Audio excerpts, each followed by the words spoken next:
Ren Callaway had 4 minutes to convince anyone that she was worth saving. 4 minutes before the last of the morning warmth bled out of the discarded coffee cup she'd pulled from the trash. 4 minutes before her body surrendered to the pneumonia that had been eating her lungs for 3 weeks. 4 minutes before she became another name on a list that nobody reads, filed under statistics that make people shake their heads at dinner parties before reaching for the wine. She didn't use those 4 minutes to save herself.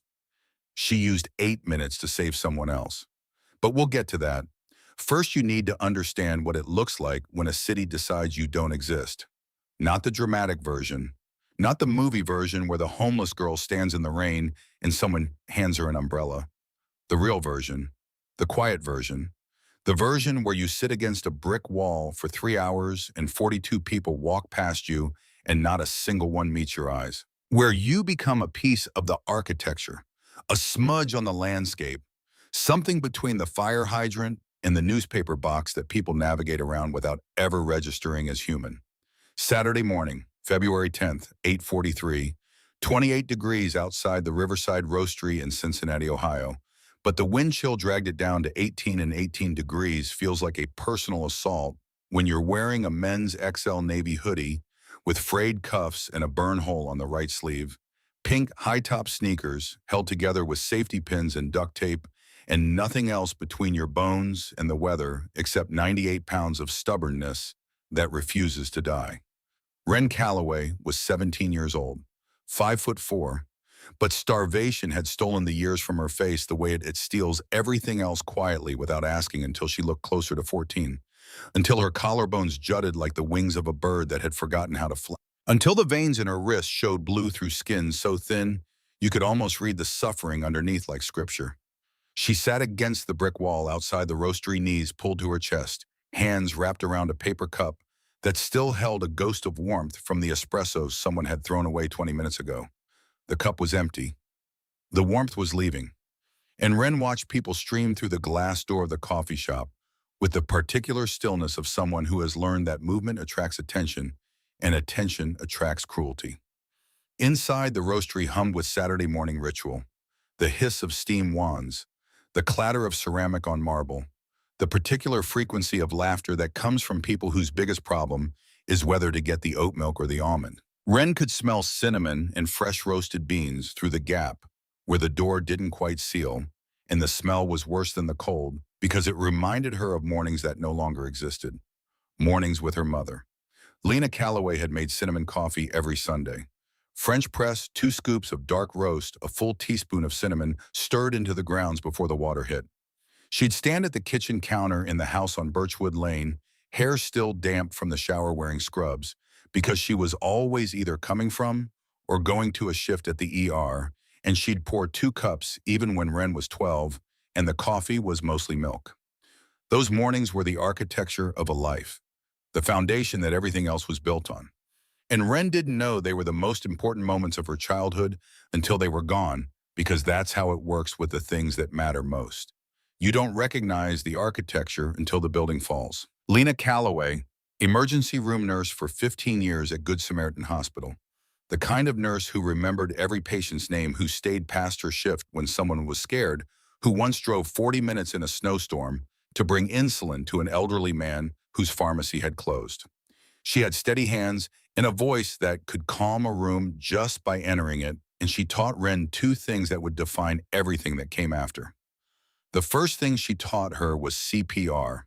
Ren was 12. Summer afternoon.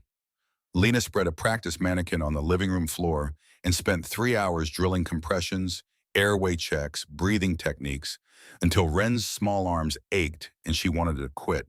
You never know when you'll be the only one who can help, Lena had said, kneeling beside her daughter, adjusting the angle of her wrists. And when that moment comes, Ren, when you're the only one, you don't get to freeze. You don't get to look around for someone braver. You act, even if your hands shake, even if you're terrified, you act. The beat of staying alive, that ridiculous song with the perfect tempo. 30 compressions, 2 breaths, repeat, don't stop. Don't ever stop until help arrives or the person breathes. Ren had rolled her eyes. She was 12. CPR felt like one of those things adults made you learn that you'd never actually use, like long division or cursive writing. But Lena was serious in the way that only someone who had watched people die because help arrived 30 seconds too late could be serious. Promise me, Lena had said. Ren promised. The second thing Lena taught her was documentation. This was later. Ren was 15, and Lena had started dating Curtis Langford. Ren remembered the first time Curtis came to dinner. Tall, clean-shaven, the kind of handsome that came with a practiced smile. He sold insurance, drove a sensible sedan, coached youth soccer on weekends. He brought flowers for Lena and a book for Ren, something about marine biology, because Lena had mentioned Ren like the ocean and he'd actually remembered. He was charming. The word existed for men like Curtis. He knew how to hold a door, how to compliment without overstepping, how to make Lena laugh in a way Ren hadn't heard since before the divorce from Ren's biological father, a man who had left when Ren was 3 and sent birthday cards for exactly 2 years before disappearing entirely.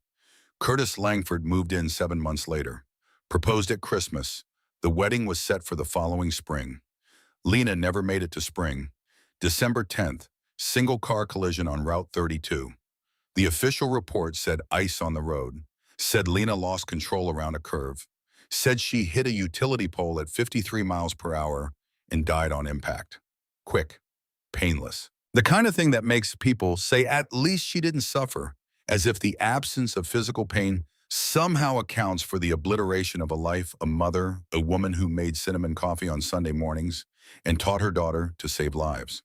Ren was 16 years old when they told her, sitting in the guidance counselor's office at school because they'd pulled her out of biology, and she knew before they said a word because guidance counselors don't pull you out of class to deliver good news. The funeral was on a Tuesday. Curtis handled everything. Efficient, composed, the grieving partner who held it together so everyone else could fall apart. 112 people came. The minister said Lena was in a better place.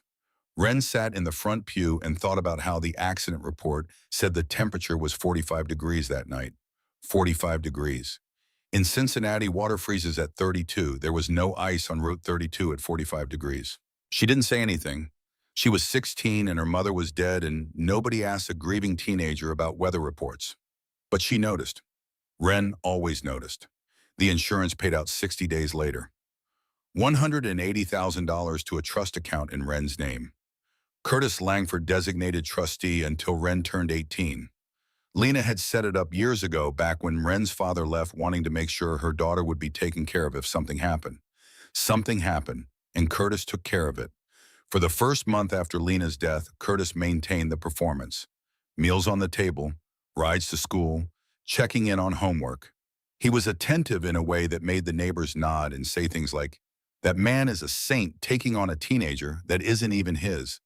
The shift started in month 2. Small things first. Meals became irregular, then infrequent. Curtis started drinking in the evenings, then in the afternoons. He stopped asking about school, started leaving the house for long stretches without explanation.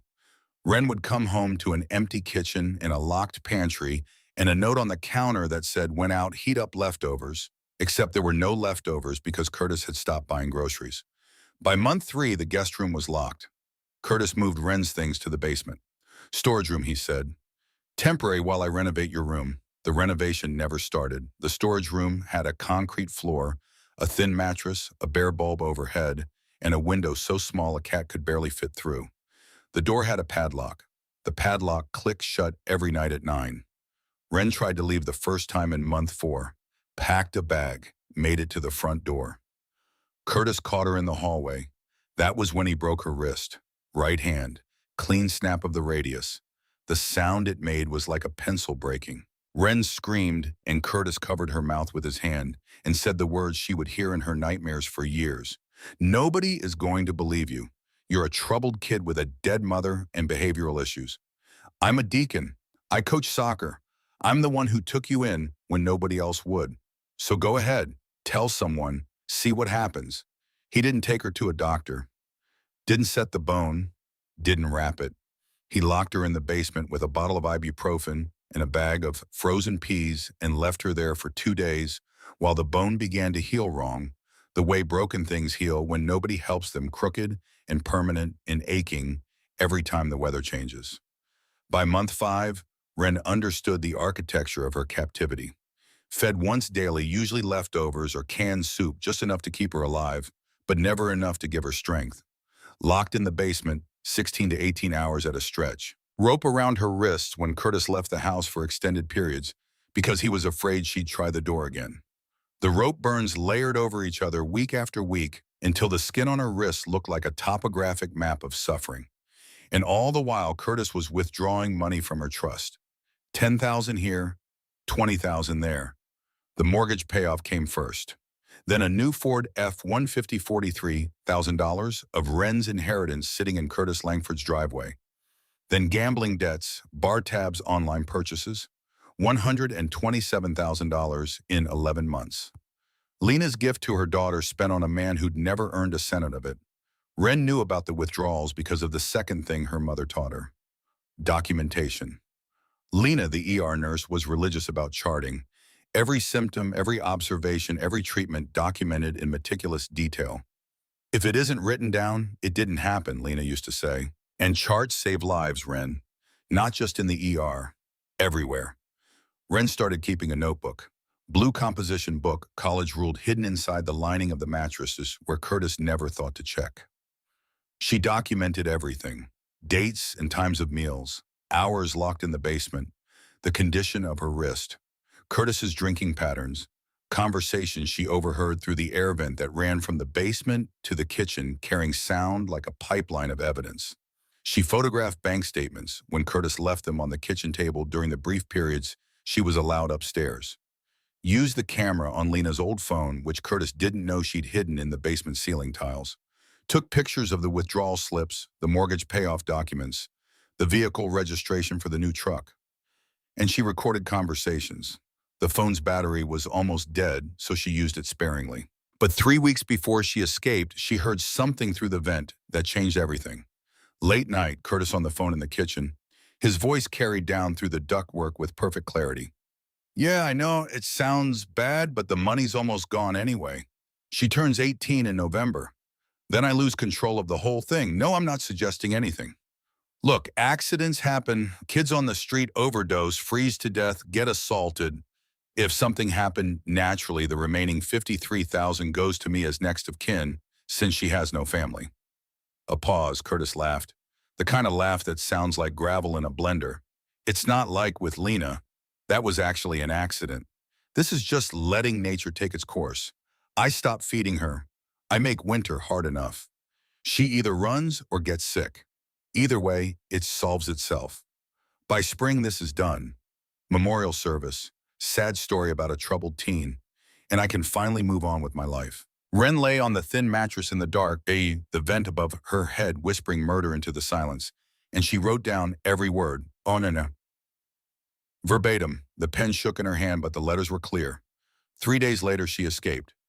Waited for Curtis to leave for his Saturday poker game, used a bent fork to work the padlock mechanism, the way she'd practiced 100 times in the dark, climbed through the basement window that was barely big enough for a body that starvation had made terrifyingly small, and ran. She took 3 things: the notebook, her mother's stethoscope, the only object Lena had left behind that Curtis hadn't sold or thrown away, and the old phone with its dying battery containing photographs that could destroy a man who thought he was untouchable. 9 months on the streets of Cincinnati followed. 9 months of dumpster meals and park benches and shelter wait lists that never reached her name. 9 months of learning that invisible is not a metaphor, but a physical condition. A way of existing that the world imposes on people it has decided don't matter. She tried to get help. 4 times. 4 failures. The first was CPS. 8 months before the morning outside the roastery, Ren walked into the Hamilton County Department of Job and Family Services and asked to speak with someone about child abuse. They assigned her to Vernon Pratt, caseworker, 46 years old, caseload of 73 children, dark circles under his eyes and a desk buried in folders. Pratt visited Curtis's house, unannounced as required. Curtis answered the door in khakis and a church polo, reading glasses, perched on his nose, coffee mug in hand. The picture of suburban decency. He showed Pratt the guest room he'd prepared: clean sheets, stuffed animals on the bed, textbooks stacked on the desk, forged homeschool records in a binder, progress reports he'd typed up himself. Pratt interviewed Ren with Curtis present because Curtis said the girl had trauma from her mother's death and would be uncomfortable with strangers. Ren sat on the edge of the stage bed in the stage room and tried to communicate with her eyes what her mouth couldn't say with her captor 3 feet away. "Everything looks fine," Pratt said on his way out. Case closed. The second attempt was the police. 6 months before the roastery, Ren walked into the District 1 station already homeless by then and told the officer at the desk that she'd been held against her will by her legal guardian. The officer called Curtis. Curtis drove to the station with documents. Medical records showing Ren had been treated for behavioral issues as a child, records Curtis had fabricated with a letterhead he'd bought online. School reports indicating truancy and defiance. A printout of text messages Curtis had sent to himself from a burner phone pretending to be Ren threatening to run away. The officer told Ren to stop wasting police time. Sent her home with Curtis. The punishment for that attempt lasted 3 days. Ren didn't try the police again. The third attempt was a shelter. 5 months before the roastery, the Pine Street Women's Shelter had space, but they required identification. Ren had no ID. Curtis had kept everything. Birth certificate, social security card, school records, all locked in his filing cabinet. Without documentation, the intake worker said, "I can't process you. We have protocols, liability issues. I'm sorry, honey. Try back when you have ID." The fourth attempt was the emergency room at Good Samaritan, the same hospital where her mother had worked. 3 months before the roastery, Ren went in for the pneumonia which had settled in her chest like a permanent tenant. The triage nurse took her temperature and asked for insurance information. Ren said she had none, said she was homeless, said she needed help. A doctor saw her, prescribed antibiotics, gave her a 30-day supply and a referral to a clinic that had a 3-month wait list. Nobody asked about the rope burns on her wrists. Nobody asked why a 17-year-old girl weighed 98 pounds. Nobody asked because the ER was running on 6 nurses instead of 12, and the waiting room was packed, and there simply wasn't time to look past the symptoms to the cause. 4 attempts, 4 failures, 4 times the system designed to protect people like Ren looked right at her and decided she wasn't worth the paperwork. So now you understand the girl sitting outside the Riverside Roastery on the morning of February 10th, not just homeless, not just sick, but systematically failed by every institution that was supposed to catch her. A girl carrying evidence of her own near murder in a waterproof notebook because she'd learned from her mother that documentation is survival, and from the world that nobody saves you but yourself. The morning continued its ritual of rejection. The couple came first, young matching winter coats, gloved hands intertwined. Ren asked softly if they could spare any change. The woman pulled away as if Ren's voice carried contagion. The man steered his partner around Ren like navigating a puddle, something unpleasant to be avoided, not a person to be acknowledged. The elderly man came second, went into the roastery. Ren followed just to feel the warmth for a minute. The man walked to the counter and said to the barista loud enough for Ren to hear, "Is she allowed to be in here?" Talking about Ren in the third person while she stood 6 feet away, as if homelessness made you grammatically ineligible for the second person. The college girl came third, sitting by the window with a social work textbook open in front of her, highlighter in hand, literally studying how to help people like Ren. When Ren approached, the girl didn't look up. "I'm studying, I can't help you." The irony was so thick, Ren could choke on it. But the fourth rejection was the one that broke something Ren didn't know she still had left to break. The church group. 4 women in their 50s and 60s wearing matching shirts that read "Faith in Action" across the chest. They'd commandeered the big table by the door and were planning a homeless outreach event. Ren could hear them discussing logistics, blanket drives, meal packets, volunteer sign-ups. They were literally organizing help for people like her, while Ren sat 10 feet away, needing that exact help.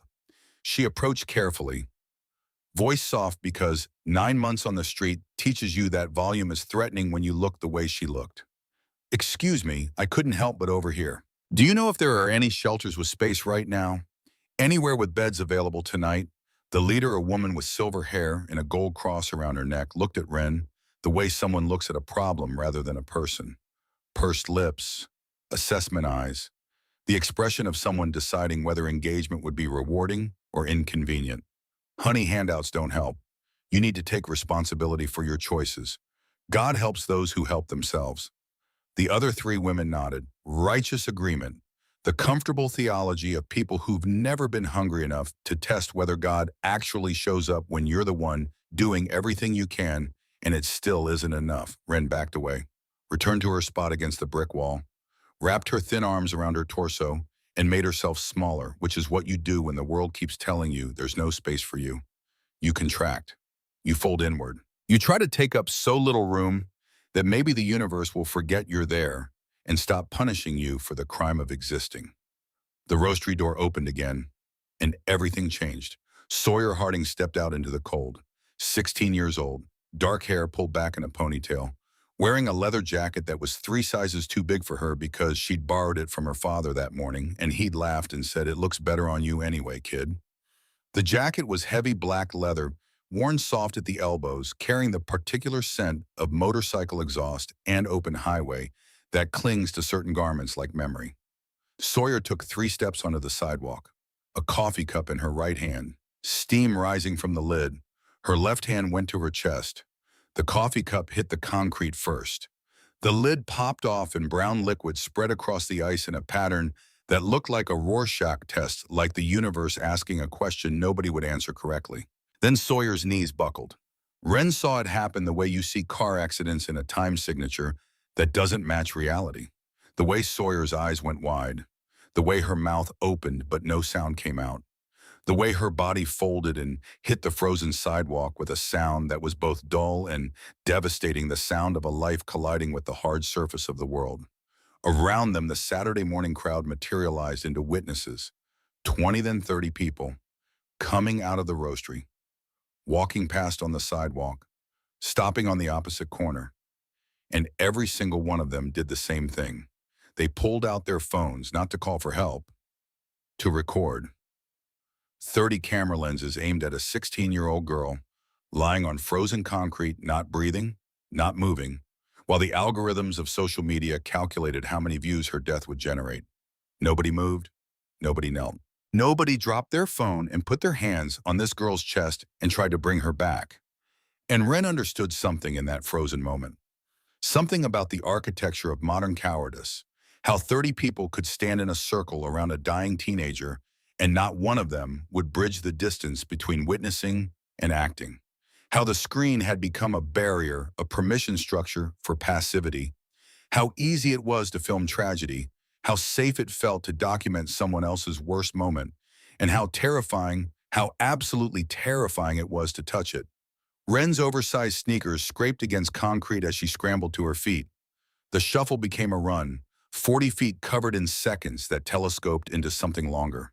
Something that felt like crossing the distance between who she'd been and who she was about to become. Her backpack bounced against her spine. Her broken wrist screamed with every jarring step. Her lungs 3 weeks into pneumonia burned like she was breathing fire instead of February air. She dropped hard to her knees beside Sawyer Harding. The impact sent pain shooting through both kneecaps. But pain was just information, and Ren had been processing pain for 14 months. Her hands moved into position before her brain finished making the decision. Muscle memory. 12 years old on the living room floor. Her mother's voice in her head, steady and sure, the voice of a woman who'd kept people alive for a living. Check for breathing. Ren put her cheek close to Sawyer's mouth. Nothing, no breath, no movement of the chest. Check for pulse. Fingers against the carotid artery. Nothing, no beat, no rhythm, no life pushing blood through this girl's body. Someone call 911. Ren's voice cracked, hoarse from weeks of disuse and cold exposure. Not a voice that commanded authority. The voice of a ghost barely there. But her hands were already laced together. Already positioned on Sawyer's sternum. Already beginning. 1, 2, 3, 4, 5. The rhythm her mother had drilled into her. The beat of that ridiculous disco song. Perfect tempo for keeping someone alive. 30 compressions at the correct depth. 2 inches. Hard enough to crack ribs if you're doing it right, and Ren was doing it right because Ren Callaway had accepted nothing less. 2 breaths. Tilt the head, lift the chin, seal the mouth, watch for the chest to rise. Repeat. For someone Ren's size, 98 pounds of malnutrition and untreated illness, Effective CPR was an act of defiance against her own body. Her arms burned after 30 seconds. Her shoulders screamed after a minute. The wrist, the one Curtis had broken, sent lightning bolts of pain up her forearm, with every compression, the bone grinding against itself in the place where it had healed crooked. 2 minutes. Her vision started to blur. The edges of the world going soft like a photograph losing focus. 4 minutes. She tasted blood. She'd been biting her lip without realizing it, concentrating so hard on maintaining depth and rhythm that her teeth had opened a cut that bled freely down her chin. 6 minutes. Tears streaming down her face and falling onto Sawyer's jacket. Because this girl couldn't die. Couldn't just die right here on this frozen sidewalk while 30 people watched through their phone screens and did nothing. Please. The word came out between compressions. Broken. Desperate. Please don't die. 7 minutes.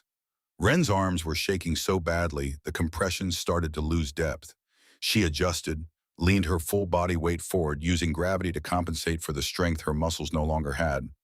Her hands scarred from rope burns marked with an old cigarette burn on the back of her right hand, where Curtis had punished her for trying to hide food. Those hands kept working. Come on. Ren whispered it like a prayer. Come on, come on, come on. 8 minutes. An eternity compressed into 480 seconds. Sawyer's chest jerked. A gasp. Wet, ragged, desperate, the most beautiful sound Ren had ever heard. Air rushing into lungs that had been empty. Eyes flying open, unfocused, terrified but open. Alive. Ren sat back on her heels, shaking, sobbing, her hands covered in coffee stains and sidewalk grit and a stranger's survival. 8 minutes of CPR. 2 minutes longer than most trained adults can maintain effective compressions.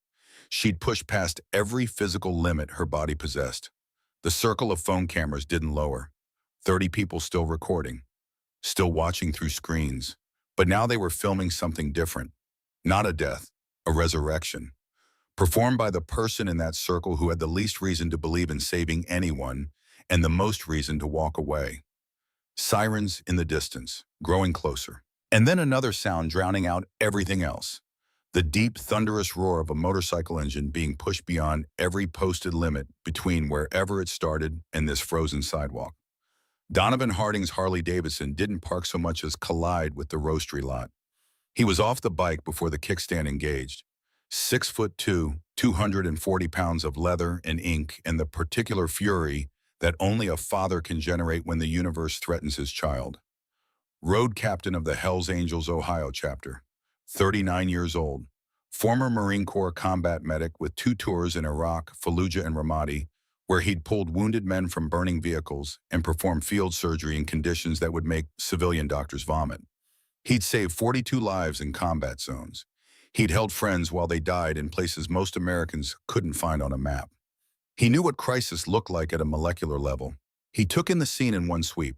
His daughter on the ground, color returning to her face, chest rising and falling, paramedics pulling in, and this girl, the skeletal, shaking, sobbing teenager sitting on frozen concrete in an oversized hoodie and duct-tape sneakers, looking like she might shatter if anyone spoke too loudly. Their eyes met. Donovan had seen this look before, not in Cincinnati. In field hospitals outside Ramadi, where boys barely old enough to vote lay on canvas stretchers with wounds that would define the rest of their lives. The look of someone who had survived something that should have killed them, who had been hollowed out by the experience until only the essential core remained, the hard, bright center that refuses to go dark. This girl had that look, and the scars to verify it. He moved slowly, deliberately, the way you approach something wounded that might bolt if you make any sudden gesture. Dropped to one knee in front of Ren, putting himself at her eye level, never breaking contact. Then he shrugged off his jacket. His Hells Angels cut was visible underneath leather vest with patches that told a story of brotherhood and road miles and a life lived outside the neat boundaries of suburban respectability. He draped the jacket around Ren's shaking shoulders. It was huge on her, warm from his body heat, smelled like leather and engine oil and something Ren had almost forgotten existed. Safety. The jacket smelled like safety. You saved my daughter's life. Donovan's voice was steady, calm. The voice of a man who had made promises in combat zones and kept every single one. You're safe now.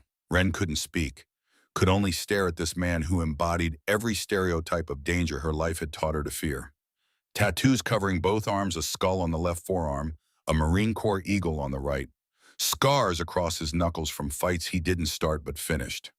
A road name Reaper that should have sent her running, but he'd given her his jacket, positioned his body between her and the crowd, made eye contact direct and steady and unwavering, the way you do when you want someone to know they've been seen, actually seen, not as a problem to solve or a story to film or a statistic to shake your head about, as a person, a human being worth protecting.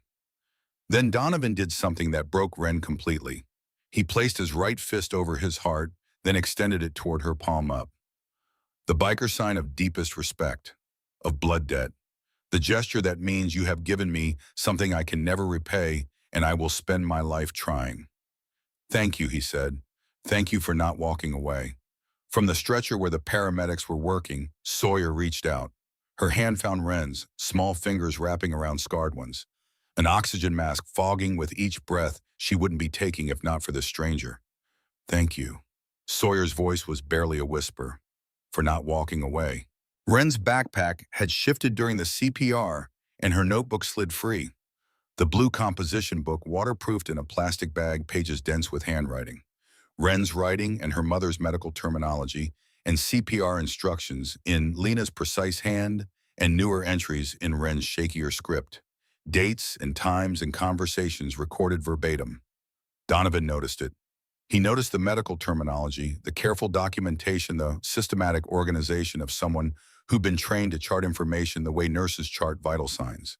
He noticed the stethoscope tucked inside the bag, old but well-maintained, the name L. Callaway engraved on the bell. And he noticed the injuries, the way Ren held her left wrist against her body, the shallow breathing of someone fighting infection. The rope burns partially healed on both wrists, the cigarette burn on her right hand, the weight that no 17-year-old should carry, and the weight that no 17-year-old should weigh. What's your name? He asked it quietly. The way you ask someone a question when you already know the answer is going to change everything. Ren, her voice was barely above a whisper. Ren Callaway. Ren. Donovan nodded once. I'm Donovan. My brothers call me Reaper, and I need you to understand something.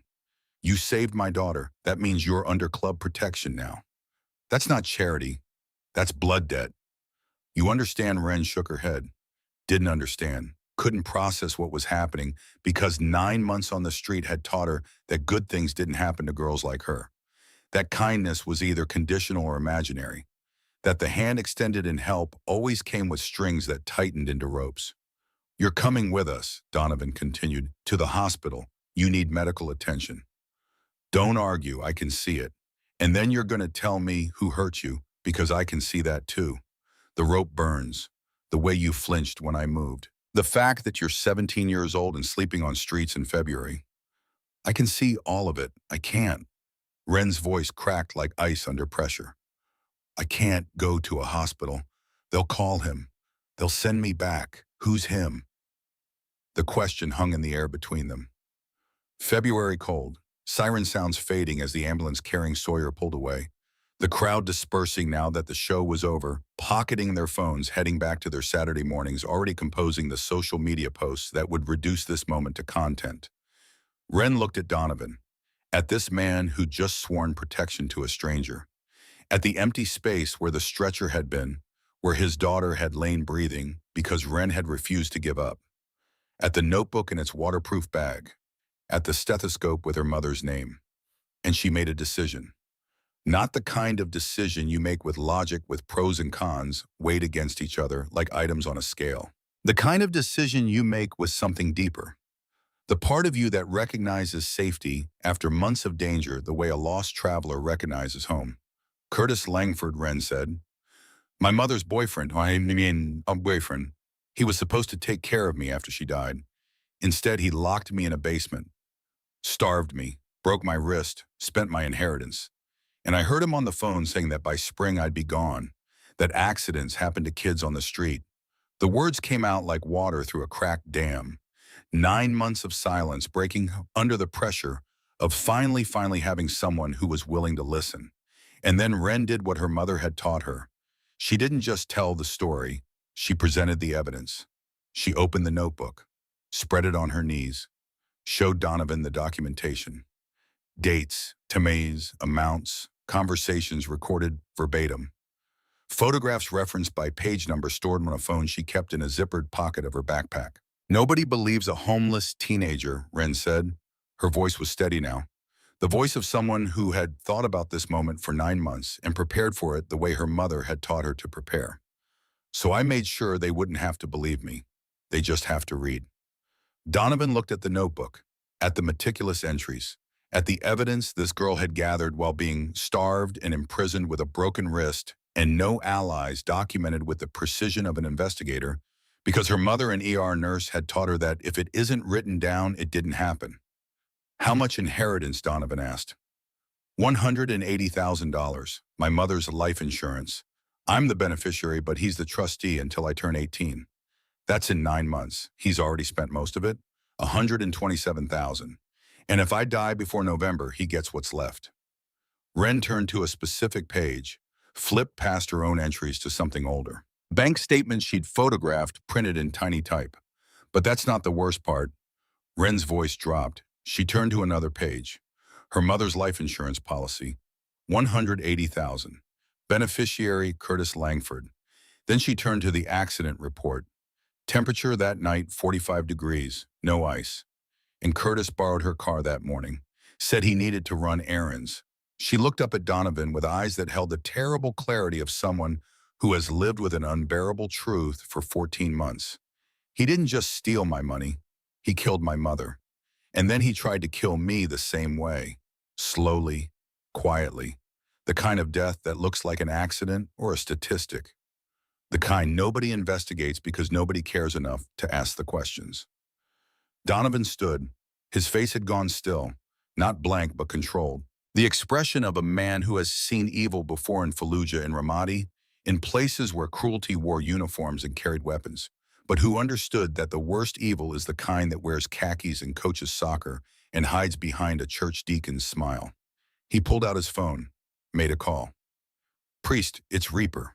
His voice had shifted, not the gentle tone he'd used with Ren. Military command, the voice that had coordinated medevac under fire. "I need every brother within 200 miles at the clubhouse." Now a pause. The voice on the other end. Garrett Priest Whitmore, chapter president, 58 years old. Former Army chaplain who'd counseled soldiers through the worst moments of their lives before losing his own daughter Jessica to domestic violence 15 years ago. A loss that had rewritten his entire existence.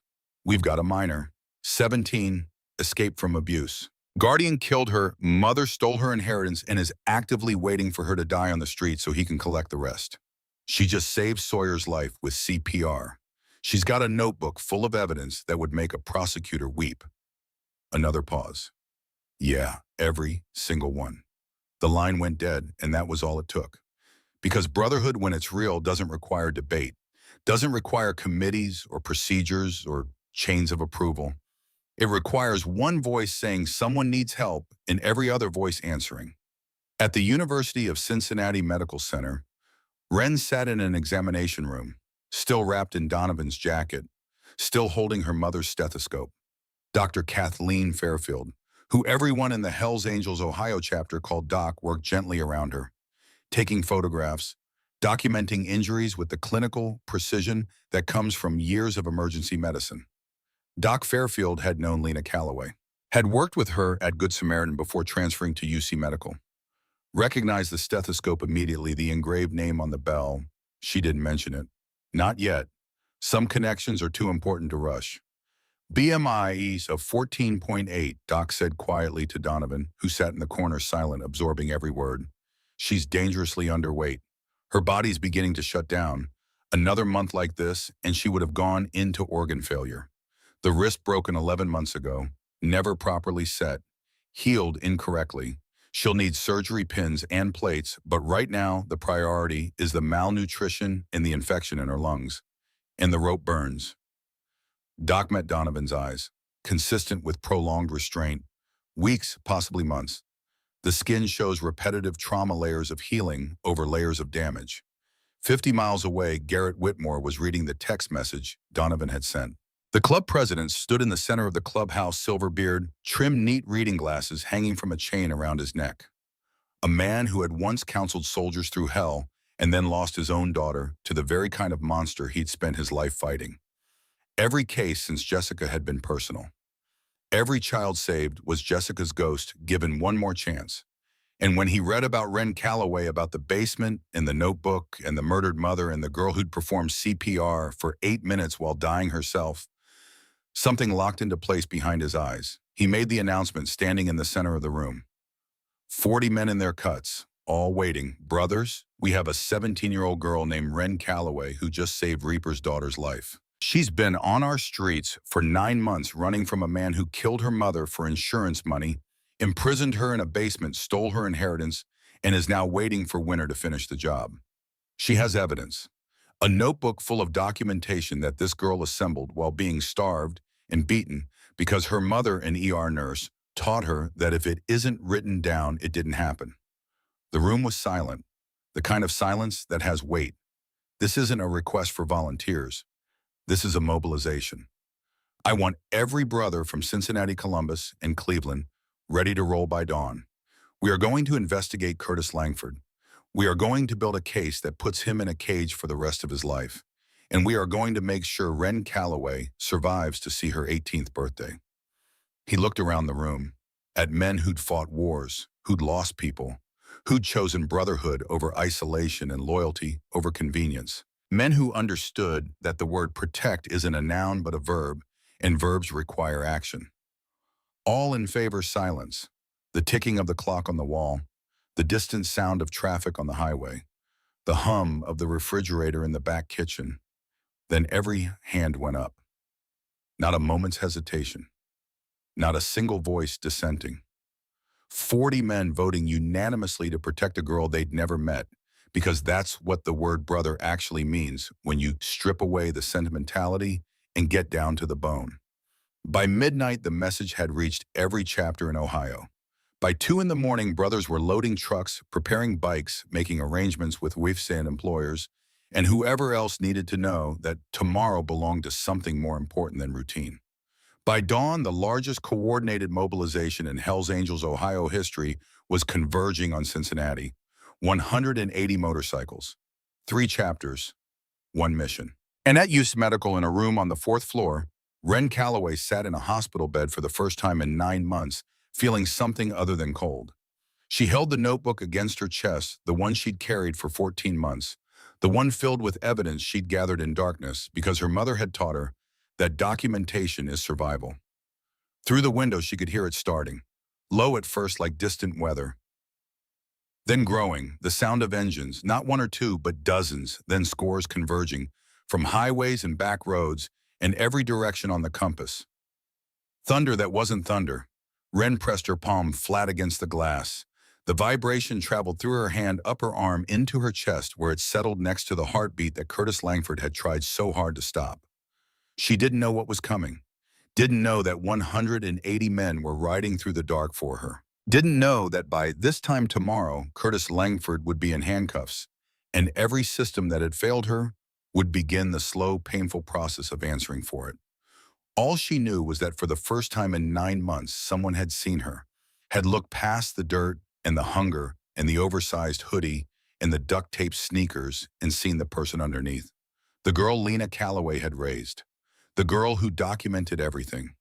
The girl who knelt on frozen concrete for 8 minutes because her mother's voice in her head said, "You don't get to freeze, you act." The engines grew louder, closer, the sound of something arriving that had been absent from Ren's life for so long, she'd forgotten its name. Not rescue. Ren Callaway had already rescued herself. She'd escaped. She'd survived. She'd gathered the evidence. She'd kept her mother's stethoscope and her mother's lessons and her mother's stubborn, beautiful insistence that you help people when you're the only one who can. What was arriving, rolling towards Cincinnati from 3 directions in the pre-dawn darkness was something different. It was the sound of people who had decided she mattered. The sound of brotherhood mobilized not by obligation, but by outrage.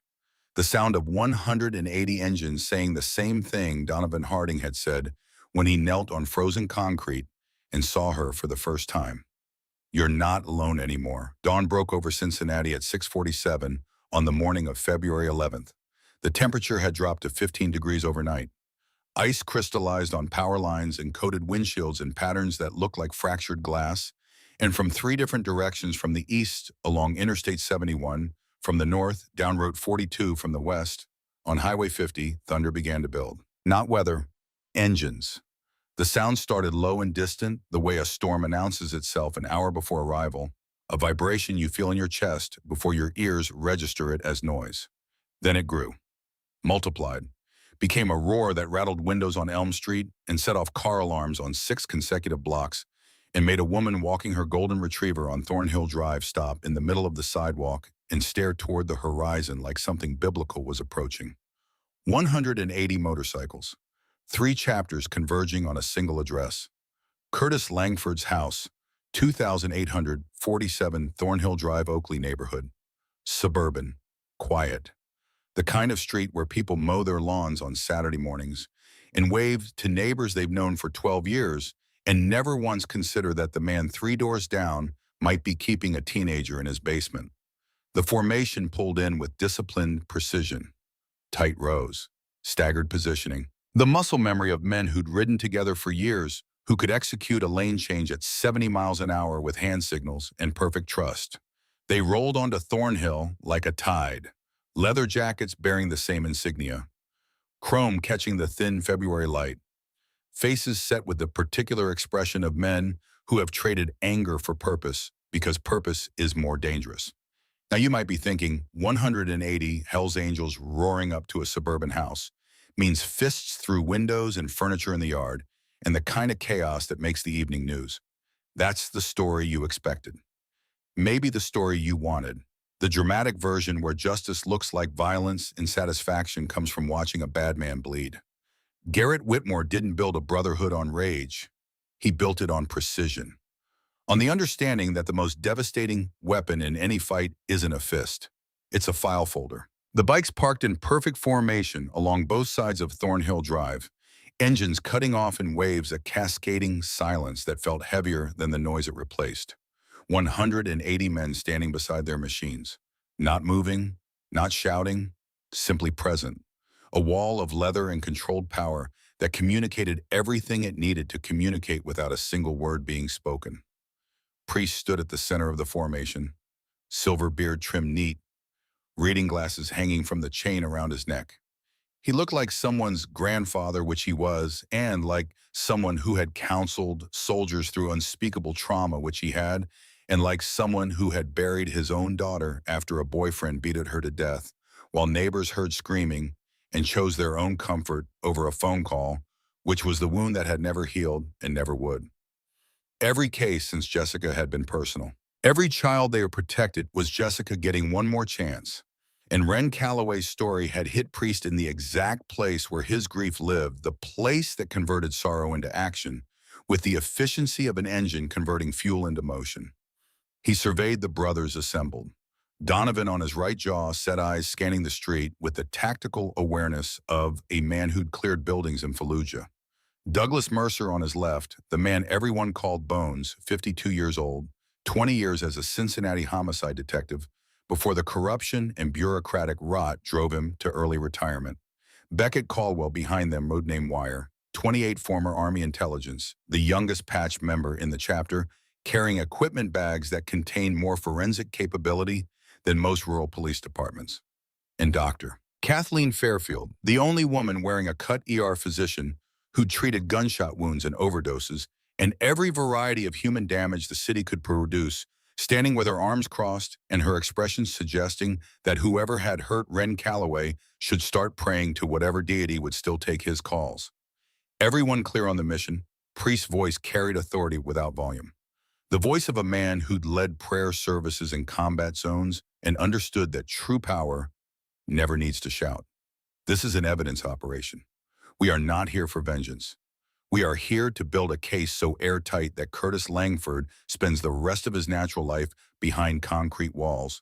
We do this right. We do this legal. And we do it so thoroughly that every system that failed Ren Callaway has to answer for what it didn't do. Heads nodded, grim faces. Men who understood that discipline was the difference between justice and chaos, and that only one of those would actually protect the girl in the hospital bed 4 miles away. Bones wire your own documents, financial records, public filings, anything we can legally access. Doc Medical Liaison, coordinate with Ren's treatment team for testimony about her physical condition. Reaper, you're with me. Door to door on this street, every neighbor who saw something, every person who heard something and said nothing. We document it all. The operation began with the coordinated efficiency of men who'd spent years executing complex rides through hostile territory. This wasn't a gang descending on a neighborhood. This was a machine calibrated and purposeful, each component performing its function with precision. Wire approached Curtis's house first, not to enter, not to force anything, just to document. He walked the perimeter with a camera photographing from public property, maintaining legal distance while recording everything visible from the sidewalk and the street. The basement window. So small that Ren at 98 pounds had barely fit through it during her escape. The padlock on what should have been a pantry door visible through the garage window where the angle was right. The new Ford F-150 in the driveway. $43,000 of Ren's inheritance sitting on Curtis Langford's property like a trophy. Wire moved methodically, photographing the truck's plates, the house's exterior, the mailbox with Langford's name stenciled in neat letters, the soccer coaching placard on the garage wall. Every surface detail that established the gap between what Curtis Langford presented to the world and what he actually was. Meanwhile, Bones knocked on 2845 Thornhill, the house directly next door. White siding, blue shutters, a ceramic cat on the porch railing. Edith Sumner answered, 67 years old, lived there for 12 years.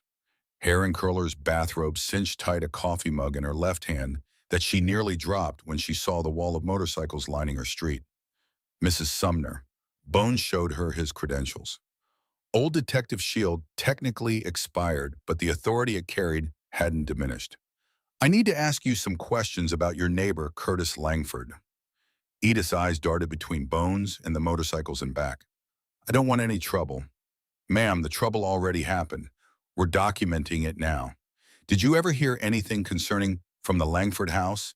In any sounds, any incidents involving a teenage girl named Ren Callaway? The question landed like a stone in still water. Edith's hands began to tremble around her coffee mug. The girl, his stepdaughter. I heard her crying late at night. Sometimes there would be screaming muffled like someone was trying to keep it quiet but couldn't. And then it would just stop. Suddenly, like a switch being flipped. How often weekly? Maybe more. For months. Edith couldn't meet his eyes. She looked instead at the ceramic cat on her railing, at the frost on her lawn, at anything that wasn't the face of a man asking her to count for her silence. I thought about calling someone. Police. Child services. Someone. But Curtis is so respected around here. Deacon at the church. Coaches the youth soccer team. Always waves when he's getting the mail. And I just didn't want to make assumptions. Didn't want to accuse a good man of something terrible if I was wrong. Did you ever see Ren once, about 8 months ago? She was getting mail from the mailbox. So thin. I could see bruises on her arms even from my porch. She looked at me and I could tell she wanted to say something. Her eyes were begging, but then Curtis came out the front door and she just froze, like a deer when the headlights hit. He smiled at me, put his arm around her, took her back inside. His hand was on the back of her neck. The way she moved, though, like she was bracing for impact, like she expected to be hit. Bones wrote everything down. Careful notes, dates approximated, details specific. Mrs. Sumner Ren has been homeless for 9 months, living on the streets of Cincinnati. She weighs 98 pounds. She has untreated fractures, rope burn, scars from prolonged restraint, and was hours from organ failure when we found her. Your neighbor did that to her. Dorothy's voice cracked. The sound of something that had been holding together through denial and convenience finally giving way. I knew something was wrong. I knew it. I just didn't want to be the one who made it worse. What if I called and I was wrong? What if I ruined his life over nothing? Tears now, real ones. The kind that come from recognizing your own cowardice after it's too late to correct it. But I wasn't wrong, was I? And that girl suffered because I chose comfort over courage. 3 doors down, Donovan knocked on 2853. Nolan Bridges answered. 44 years old, 14 years teaching history at Lincoln High before transferring to another district. The kind of teacher who kept student papers for years because he believed every piece of writing was evidence of a mind at work. Mr. Bridges, I understand you taught Ren Callaway at Lincoln High 2 years ago. Nolan's face went through a sequence of expressions that told a story of its own. Surprise, then guilt, then something close to grief. Is she alive? Is Ren okay? She's alive. Barely. No thanks to the system that was supposed to protect her. You filed a report about her. When you noticed the bruising, the weight loss, the changes in behavior. Nolan nodded slowly. His hand was on the doorframe, gripping it like it was the only thing keeping him upright. 14 months ago. Ren came to school with a black eye, said she fell, but I've been teaching for 20 years. I know the difference between clumsy and scared. I filed a report with the principal, documented everything.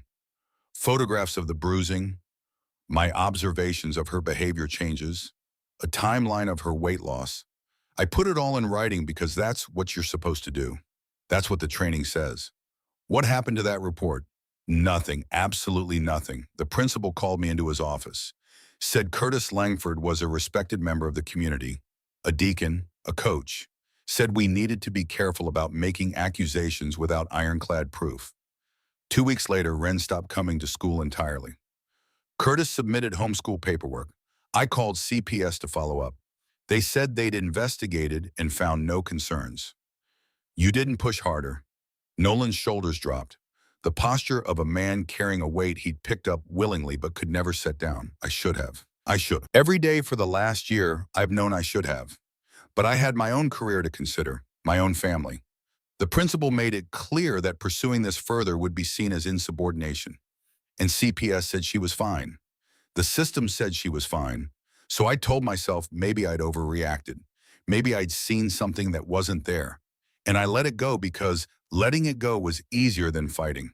He looked at Donovan, at the leather cut, at the Hells Angels patches, at the man standing on his porch who looked like everything polite society warns you about, and who was doing more for a teenage girl than every institution Nolan had trusted. I've thought about Ren every single day for a year, wondered where she was, wondered if she was okay. Tell her I'm sorry. Tell her I failed her. Mr. Bridges, you tried. That's more than most people did. But yes, the system failed, every piece of it, and we're documenting every single failure so it can never happen this way again. By 9 that morning, Bones and Donovan had collected statements from 6 neighbors, each one a variation of the same confession.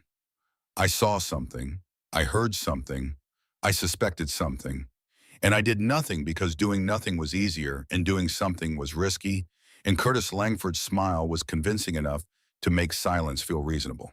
Wire, meanwhile, was downtown at the Hamilton County Public Records Office, pulling everything available on Curtis Langford. Property records showing the mortgage payoff in full 6 months after Lena Callaway's death. Vehicle registration for the F-150 purchased 3 months after that. Court documents showing Curtis had petitioned for and received emergency guardianship of Ren after Lena's accident.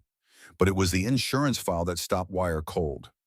Tucked in the same records bundle was a second policy, older than the one in Ren's name, taken out on Lena Marie Callaway 8 years before her death. Beneficiary, Curtis Anthony Langford. Payout amount, $180,000. Processed 60 days after Lena's death.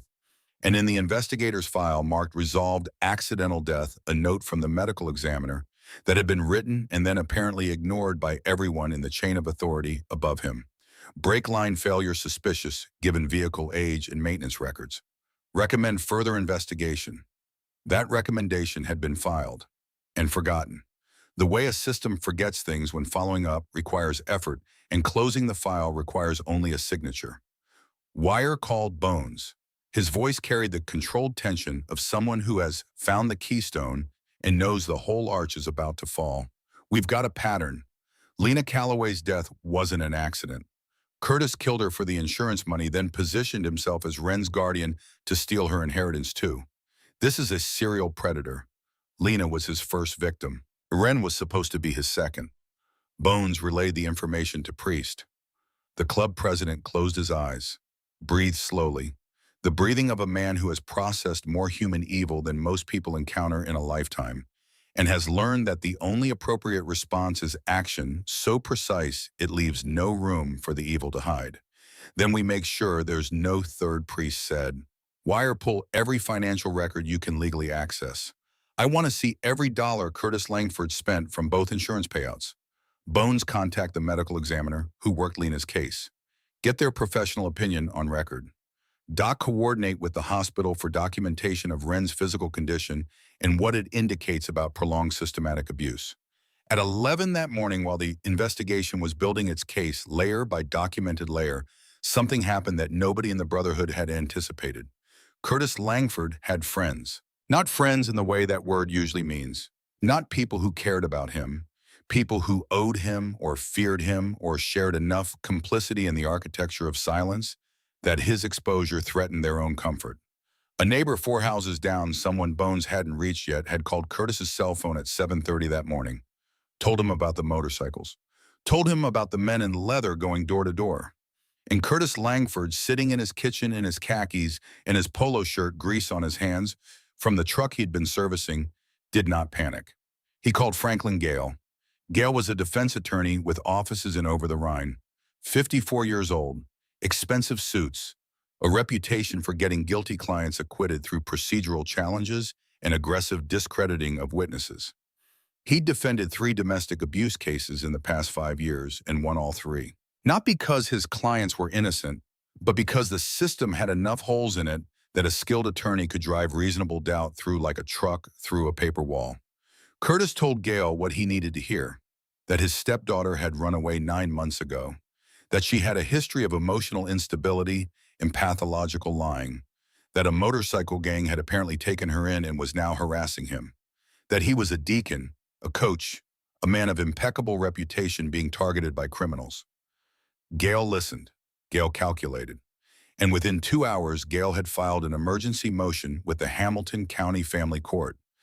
The motion alleged that Ren Callaway, a minor with documented behavioral issues, had been unlawfully removed from her legal guardian's care by members of the Hells Angels Motorcycle Club. That the club had subjected her to coercive influence. That Ren's allegations of abuse were consistent with her established pattern of fabrication and attention-seeking. And that the court should issue an immediate order returning Ren to Curtis Langford's custody pending a full hearing. Gale also contacted Officer Dale Renfro at Cincinnati PD District 1, the same officer who'd handled Ren's report 6 months earlier. The one who'd called Curtis accepted his documents at face value and sent Ren back. Renfro was willing to provide a statement that Ren had come to the station making wild accusations that were contradicted by her guardian's documentation, that she appeared agitated and potentially under the influence of substances, that the report was filed as unfounded. The motion landed on Andrea Marsh's desk at 12:30 that afternoon.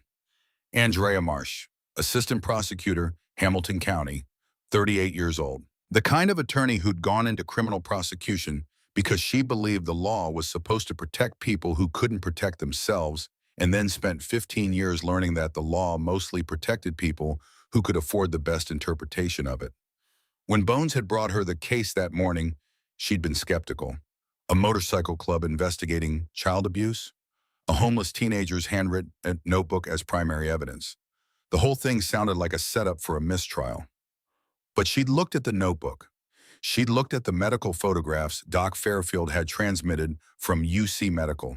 She'd looked at the financial records Wire had compiled, and her skepticism had converted to something harder and more useful. The cold professional certainty that she was looking at a prosecutable case. Then Gale's motion arrived. Marsh read it twice. Then she called Bones. "We have a problem." Curtis Langford lawyered up fast and smart. "Franklin Gale just filed an emergency motion claiming the Hells Angels kidnap Ren and are coercing her testimony. He's got a police officer willing to say Ren has a history of making false accusations, and he's requesting an emergency hearing to have Ren returned to Curtis's custody."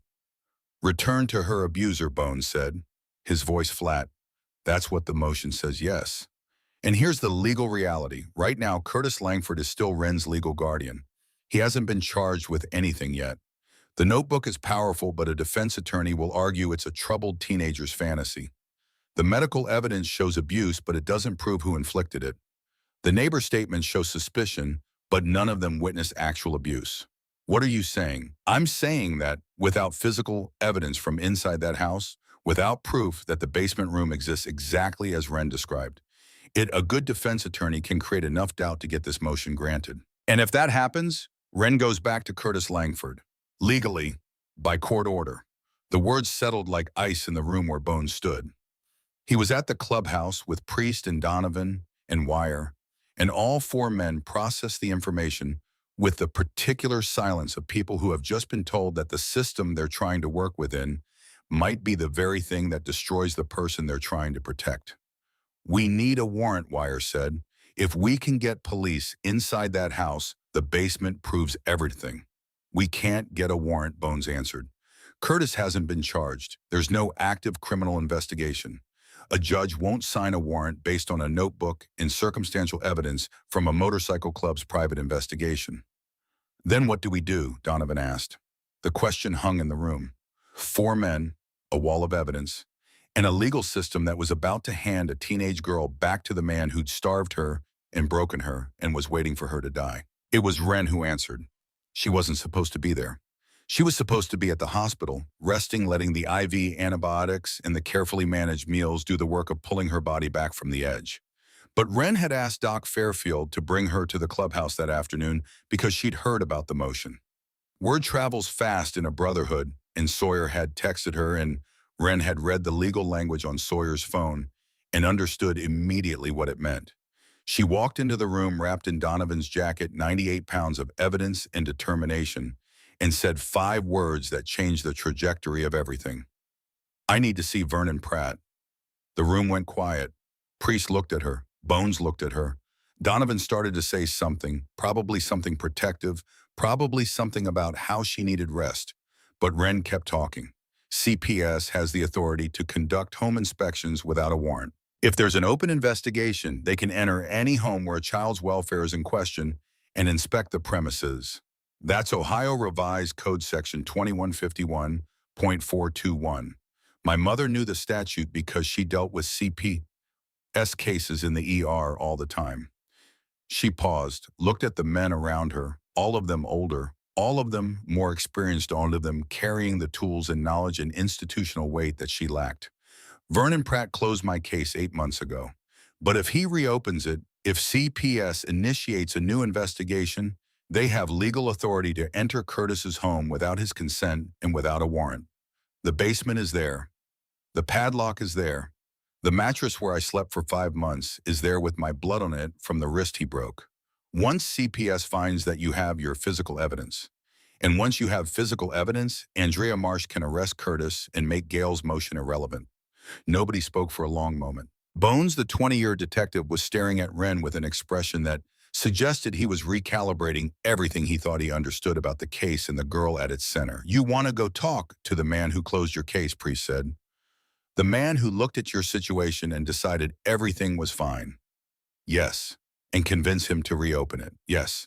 Why would he listen to you now when he didn't listen before? Because before, I was a scared girl sitting on a stage bed with my abuser in the room. Now I have a notebook full of documentation, medical records proving prolonged abuse and financial evidence of embezzlement. And because Vernon Pratt has a caseload of 73 children, which means he made a mistake with me because he didn't have time to do his job properly. He's not evil. He's overwhelmed. And overwhelmed people will do the right thing if you make the right thing easy enough. Donovan started to speak. To offer to come with her. To offer protection. Support the physical presence of a man who could intimidate or persuade or whatever was needed. Ren shook her head. I need to do this alone. If I walk in there with a Hells Angels escort, Pratt will see a coerced teenager being manipulated by a motorcycle club, which is exactly what Franklin Gale is arguing. If I walk in alone with my notebook, with my evidence, and I present it calmly and clearly, Pratt will see what he should have seen 8 months ago. A girl who documented her own abuse because nobody else would. The room processed this. Priest looked at Bones. Bones looked at Donovan. Donovan looked at his hands scarred and tattooed the hands of a protector who was being asked to step back so the person he was protecting could protect herself.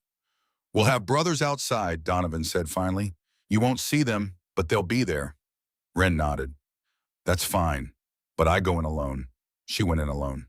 Hamilton County Department of Job and Family Services, second floor, room 214, the same building where she'd filed her original report 8 months ago. The same fluorescent lighting and institutional carpet and faint smell of copy toner that characterized every government office Ren had ever entered. Vernon Pratt was at his desk. The same desk. The same dark circles under his eyes. The same mountain of folders.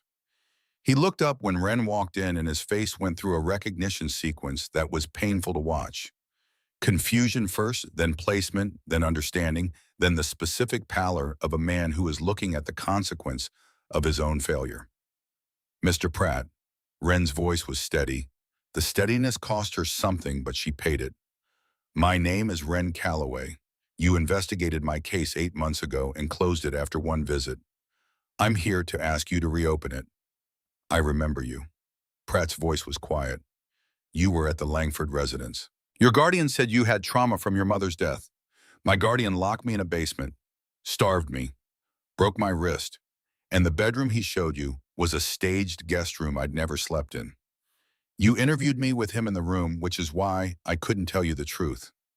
Ren sat down in the chair across from his desk. She placed the notebook between them, opened it to the first page.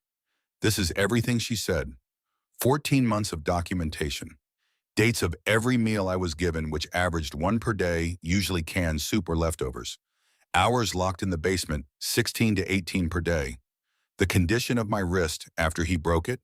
Bank statements I photographed showing he's withdrawn $127,000 from my trust account. And a verbatim transcript of a phone conversation where he discussed waiting for me to die on the street so he could collect the remaining $53,000. Pratt stared at the notebook. His hands were flat on his desk, pressed down hard, as if he needed the solid surface to keep himself from floating away. Ren continued. She walked him through the evidence page by page. Showed him the dates, showed him the bank statements, showed him the layout of the house drawn from memory, showing the basement room and the guest room, and the distance between them, making it clear that the room Pratt had inspected was 30 feet and one locked door away from the room where Ren had actually lived.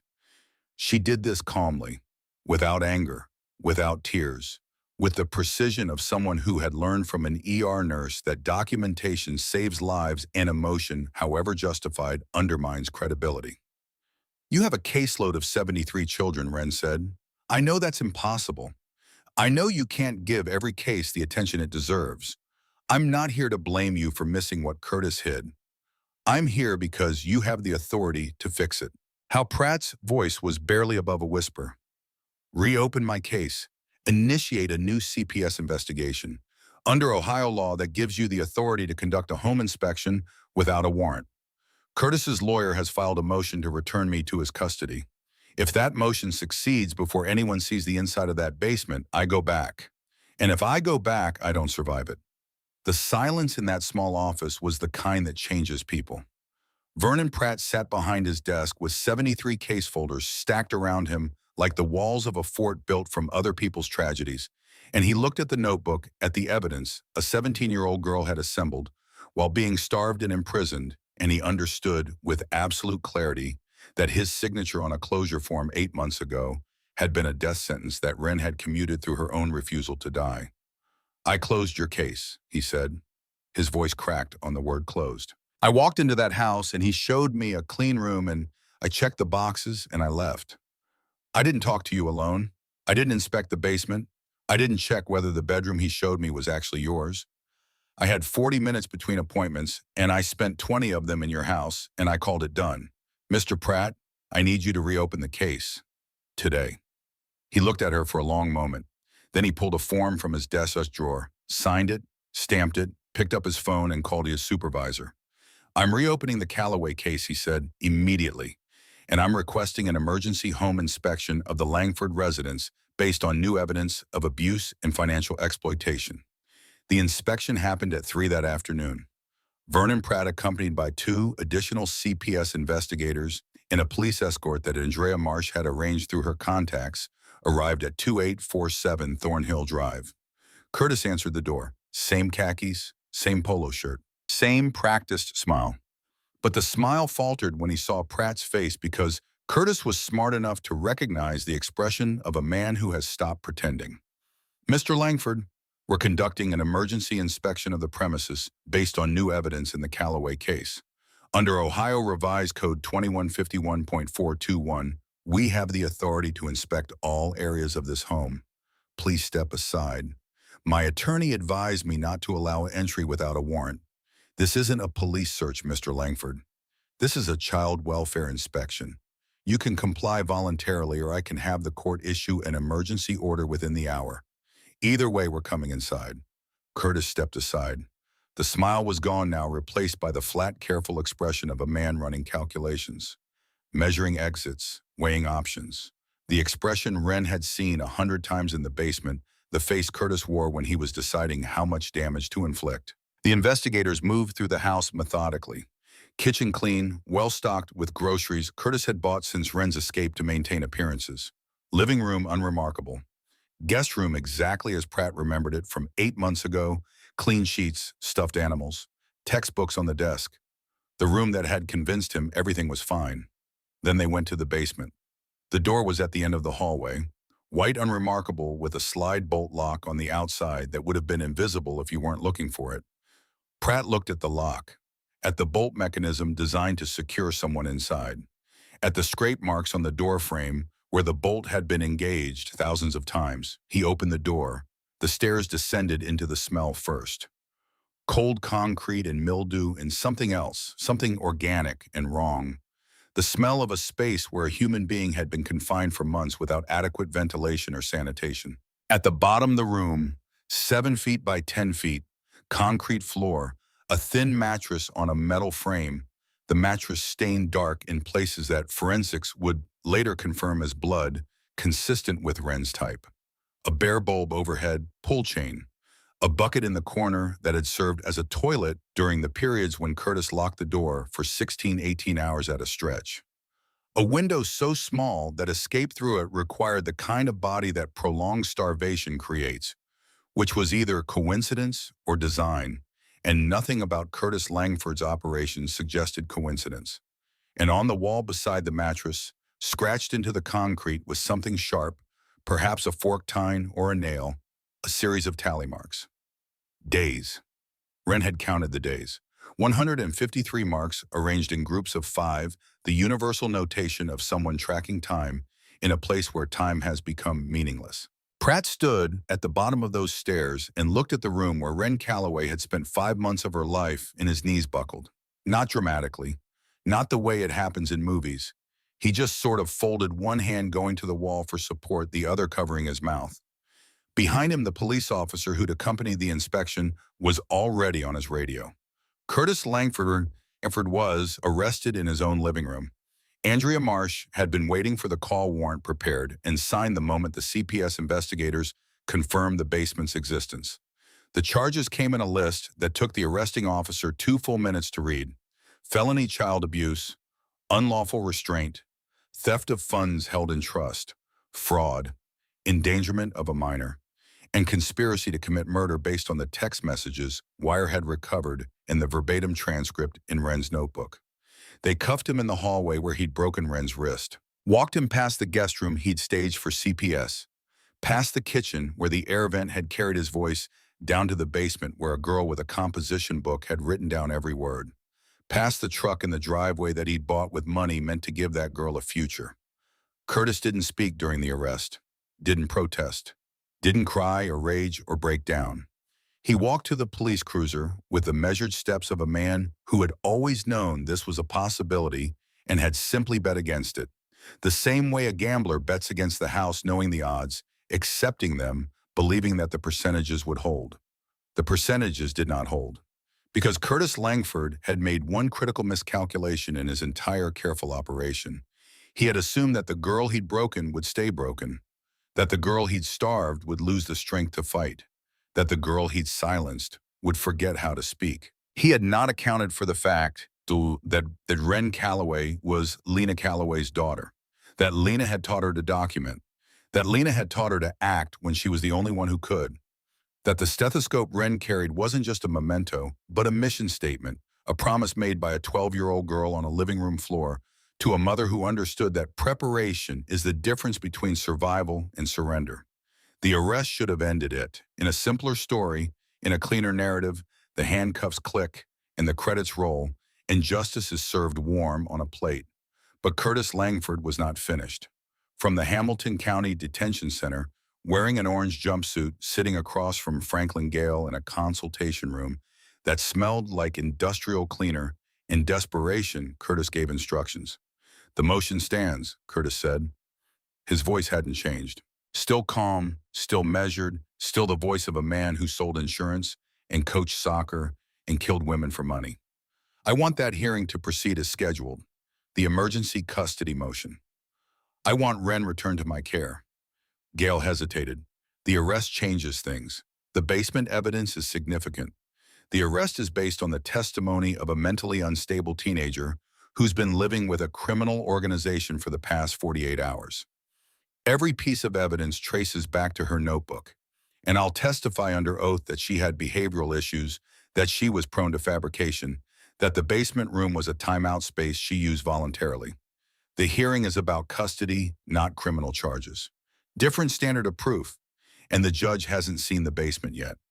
By the time the criminal case reaches trial, I need Ren back under my roof because she's the only witness, and witnesses who live with their alleged abuser tend to recant." Gale looked at his client. At the man in the orange jumpsuit who was discussing the recantation of an abuse victim with the same tone he might use to discuss a policy renewal. And Gale, who had defended bad men before and would defend them again because the law required it, felt something shift in his assessment of the situation. But he filed the motion anyway, because that was his job, and the hearing was set for 72 hours from now. Thursday morning, Judge Helen Prescott presiding. Andrea Marsh delivered the news to Ren that evening. At the clubhouse where Ren sat with Sawyer on one side and Donovan on the other, the notebook in her lap, the stethoscope around her neck. "The arrest is solid," Marsh said. "The basement evidence is devastating. But Gale is proceeding with the custody motion anyway. The hearing is Thursday. Different courtroom, different judge, different standard. In criminal court, we need proof beyond reasonable doubt. In family court, the standard is preponderance of evidence. But Gale is going to argue that you're an unreliable witness, that the club has influenced your testimony, and that Curtis is still your legal guardian with rights that haven't been revoked." Marsh paused, looked at Ren directly. "His strategy is to get you back under his roof before the criminal trial. Because if you're living with him again, the pressure to recant becomes enormous. He doesn't need to win the criminal case. He just needs to win custody long enough to make you disappear as a witness." Ren absorbed this. The room watched her absorb it. Donovan's hand tightened on the armrest of his chair. Priest stood by the window, silhouetted against the fading light, his expression carved from the same material as gravestones. "What do I need to do?" Ren asked. Marsh said, "You'll need to testify at the hearing in front of the judge. Gale will cross-examine you. He'll try to make you look unstable, manipulated, dishonest. He'll bring up the police report from 6 months ago, where the officer called your accusations unfounded. He'll bring up the CPS closure. He'll use every institutional failure as evidence that you're the problem, not Curtis." Ren looked at the notebook in her lap, at the pages filled with her mother's handwriting and her own, at the evidence she'd gathered in darkness, in silence, in the worst conditions a human being can endure, because her mother had taught her that documentation is survival, and she had believed it even when believing anything at all felt impossible. "Then I'll testify," Ren said, "and I'll bring every page of this notebook with me, and I'll explain calmly and clearly what happened in that basement. Not because I need them to believe me, because the evidence doesn't require belief.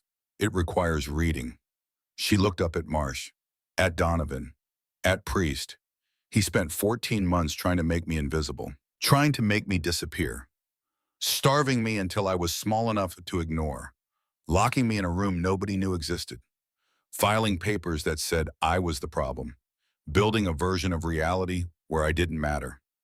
Her voice was quiet, but it filled the room the way certain sounds fill certain spaces completely, leaving no corner untouched. Thursday morning, I walk into that courtroom, and I make the judge see me. Not the version Curtis created, not the troubled teen, not the runaway. Me, Ren Callaway, Lena Callaway's daughter. The girl who documented everything because her mother taught her that if it isn't written down, it didn't happen. And everything happened. Every day of it. Every hour. Every bruise and every meal I didn't get. And every night locked in that room counting marks on the wall. She closed the notebook, held it against her chest. He thinks I'm still the girl in the basement. The one who couldn't speak when Vernon Pratt sat 3 feet away. The one who flinched. The one who made herself small. Ren stood up, 98 pounds, wrapped in a jacket 3 sizes too large. A stethoscope around her neck that belonged to a dead woman who taught her everything that mattered. I'm not that girl anymore. And on Thursday, I'm going to prove it Thursday morning, February 14th, Valentine's Day. Though nobody in courtroom 7 of the Hamilton County Family Court was thinking about love, they were thinking about custody. About a 17-year-old girl and the man who claimed the legal right to take her home. The courtroom was smaller than you'd expect, not the grand chamber with mahogany benches and vaulted ceilings that television teaches you to imagine. A functional room, fluorescent lights, industrial carpet the color of dishwater, 4 rows of seating behind a low wooden railing, a judge's bench that was really just a raised desk with a county seal mounted on the front. The kind of room where the fates of children are decided between calendar calls, where a life can change direction in the time it takes to read emotion. Judge Helen Prescott entered at 9 sharp, 61 years old, 23 years on the family court bench, silver hair cut short and practical, reading glasses that she wore on a chain around her neck and put on only when she was about to read something she suspected would make her angry. She had a reputation for 2 things, fairness and impatience.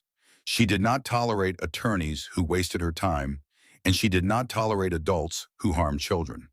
In the hierarchy of things, Judge Prescott despised those 2 ranked roughly equal. Franklin Gale sat at the petitioner's table, tailored suit, silver pen, the particular calm of a man who had won cases like this before and saw no reason why this one should be different. Beside him, visible through the glass partition of the video link from Hamilton County Detention, sat Curtis Langford, orange jumpsuit, clean-shaven, an expression of wounded dignity that he wore like a second skin, the suffering father whose troubled stepdaughter had been stolen by criminals. Andrea Marsh sat at the respondent's table. Beside her, a stack of folders 2 inches thick. Evidence that Wire and Bones had compiled over the past 72 hours, organized with the kind of precision that makes defense attorneys develop headaches. And beside Marsh, wearing jeans that hung loose on a frame that still carried the geography of starvation, Donovan's leather jacket draped over the back of her chair. Her mother's stethoscope tucked into the bag at her feet sat Ren Callaway. She looked at Curtis through the video screen. He looked back. And what passed between them in that 3-second exchange was something only the 2 of them fully understood. The vocabulary of captor and captive. The silent language spoken in basements and locked rooms, in the particular darkness that exists when one person holds absolute power over another. Curtis smiled at her, the smile he used at church, the smile he'd used when Vernon Pratt came to inspect a staged bedroom, the smile of a man who had always been believed because he had always looked believable. Ren did not smile back. She did not flinch. She did not look away. She held his gaze the way you hold a live wire with full awareness of what it could do to you and the conscious decision to grip it anyway. Judge Prescott opened the proceedings. Mr. Gale, you've filed an emergency motion for return of custody. I've read the motion. I've also read the state's response. Let's hear your argument. Gale stood, buttoned his jacket, the theater of competence. Your Honor, my client is the legal guardian of Ren Callaway, duly appointed by this court following the death of her mother, Lena Callaway. 9 months ago, Ren ran away from a stable home environment. She is now in the custody of a motorcycle club, the Hells Angels Ohio chapter, an organization with no legal standing as guardians and no authority to house a minor child. My client's recent arrest is based entirely on allegations made by Ren herself, allegations that are contradicted by prior CPS findings, police reports, and a documented history of behavioral issues. We are requesting the immediate return of Ren to her legal guardian pending resolution of the criminal matter. Gale paused, adjusted his cuffs, the gesture of a man who believes he has already won. Your Honor, there is no evidence of abuse that doesn't originate from Ren's own statements. A notebook she claims to have written, medical findings that could have any number of explanations, and the testimony of individuals associated with a criminal organization who have a vested interest in keeping Ren under their influence. The state has failed to provide independent corroboration of these extraordinary claims. Prescott looked at him over her reading glasses. She had put them on during his statement, which was not a good sign for Gale if he'd known her tells. Ms. Marsh, response. Andrea stood. No theater, no adjustment of clothing, just the flat, direct voice of a prosecutor who had spent the last 3 days building something that didn't need decoration. Your Honor, the state opposes the return of custody and is requesting that the court appoint temporary guardianship to the Hells Angels Ohio chapter under court supervision. The evidence will show that Curtis Langford systematically abused Ren Callaway for 5 months, stole $127,000 from her trust account, and conspired to cause her death. But rather than presenting that evidence through expert testimony or legal argument, the state requests that Ren Callaway be permitted to address the court directly. Gale was on his feet immediately. Objection. The minor is not a qualified witness. She has documented behavioral issues and is currently under the influence of individuals with criminal records. Judge Prescott looked at Gale, then at Ren, then back at Gale. Mr. Gale, I've been hearing cases in this courtroom for 23 years. In that time, I have learned that the person best qualified to describe what happened to a child is usually the child. I'll allow Ms. Callaway to speak. You'll have your opportunity to cross-examine. Sit down. Gale sat, his jaw tightened, but he sat. Ms. Callaway, Judge Prescott's voice softened by exactly 1 degree. You may address the court. Ren stood, 98 pounds. The chair scraped against the floor as she pushed it back, and the sound was louder than it should have been in that quiet room. She picked up the notebook from the table, the blue composition book with the waterproof cover. 14 months of documentation, her mother's handwriting on the early pages, her own handwriting on the rest. She walked to the front of the courtroom, stood facing the judge, not behind a podium because there wasn't one, just standing in open space with a notebook and the particular courage of someone who has rehearsed this moment in the dark for 9 months and is finally being given the stage. Your Honor, my name is Ren Callaway. I'm 17 years old. My mother, Lena Callaway, was an emergency room nurse at Good Samaritan Hospital for 15 years. She died 14 months ago in what was classified as a single-car accident on Route 32. Curtis Langford, her boyfriend, became my legal guardian. Ren opened the notebook, not to the first page, to a page she'd marked with a small fold in the corner. Within 2 months of my mother's death, Curtis moved me from my bedroom to a basement storage room. The room was 7 feet by 10 feet, concrete floor, one window 14 inches by 18 inches, a padlock on the outside of the door. He locked me in that room for 16 to 18 hours a day. He fed me once daily, usually canned soup or leftovers. He broke my right wrist on March 28th when I attempted to leave the house. She turned a page, each movement deliberate, each sentence delivered with the measured cadence of someone who has learned that truth, when spoken plainly, needs no amplification. My mother taught me 2 things that are relevant to these proceedings. The first is CPR, which I used 4 days ago to save the life of Sawyer Harding, the 16-year-old daughter of Donovan Harding. The second is documentation. My mother was meticulous about charting in the ER. She said if it isn't written down, it didn't happen. So I wrote everything down. Ren held up the notebook. This contains 14 months of entries, dates and times of every meal I was given, hours spent locked in the basement, photographs of bank statements I took using my mother's phone, which I hid in the ceiling tiles, a verbatim transcript of a phone conversation I overheard through the air vent connecting the basement to the kitchen, in which Curtis Langford discussed waiting for me to die so he could collect the remaining $53,000 of my trust fund. She turned to the page. Read the words she had written in the dark on a thin mattress with a broken wrist 14 months ago. Curtis said, and I quote, "It's not like with Lena. That was actually an accident. This is just letting nature take its course. I stopped feeding her. I make winter hard enough. She either runs or gets sick. Either way, it solves itself. By spring, this is done. Memorial service. Sad story about a troubled teen, and I can finally move on with my life. The courtroom was silent, not the silence of an empty room, the silence of a room full of people who have stopped breathing. Judge Prescott had removed her reading glasses. She held them in her right hand motionless, the chain hanging still against her blouse. On the video screen, Curtis Langford's expression had not changed. Still the wounded father, still the wrongly accused, but something in his eyes had shifted, a calculation being revised, a probability being recalculated. Ren continued, Mr. Gale states that there is no evidence of abuse independent of my statements. I'd like to address that directly. This notebook contains references to physical evidence that CPS investigators found in the Langford residence 2 days ago. The basement room exactly as I described it, with the padlock, the mattress, the window, and 91 tally marks I scratched into the concrete wall to count the days. Blood on the mattress that matches my blood type. Rope fiber embedded in the door frame consistent with the ligature marks on my wrists. These are not allegations, Your Honor. They are facts, documented by me and corroborated by physical evidence that Curtis Langford did not have time to destroy because he did not know CPS was coming. She closed the notebook, held it against her chest the way she'd held it for 9 months on the street, the way you hold the only thing that proves you exist. Mr. Gale also states that I have a documented history of behavioral issues. The documentation he's referring to was fabricated by Curtis Langford. Fake medical records created using letterhead purchased online. Forged school reports, text messages Curtis sent to himself from a burner phone to create a paper trail of a troubled teenager who doesn't exist. Ren paused, looked at Gale, then at the video screen, then at the judge.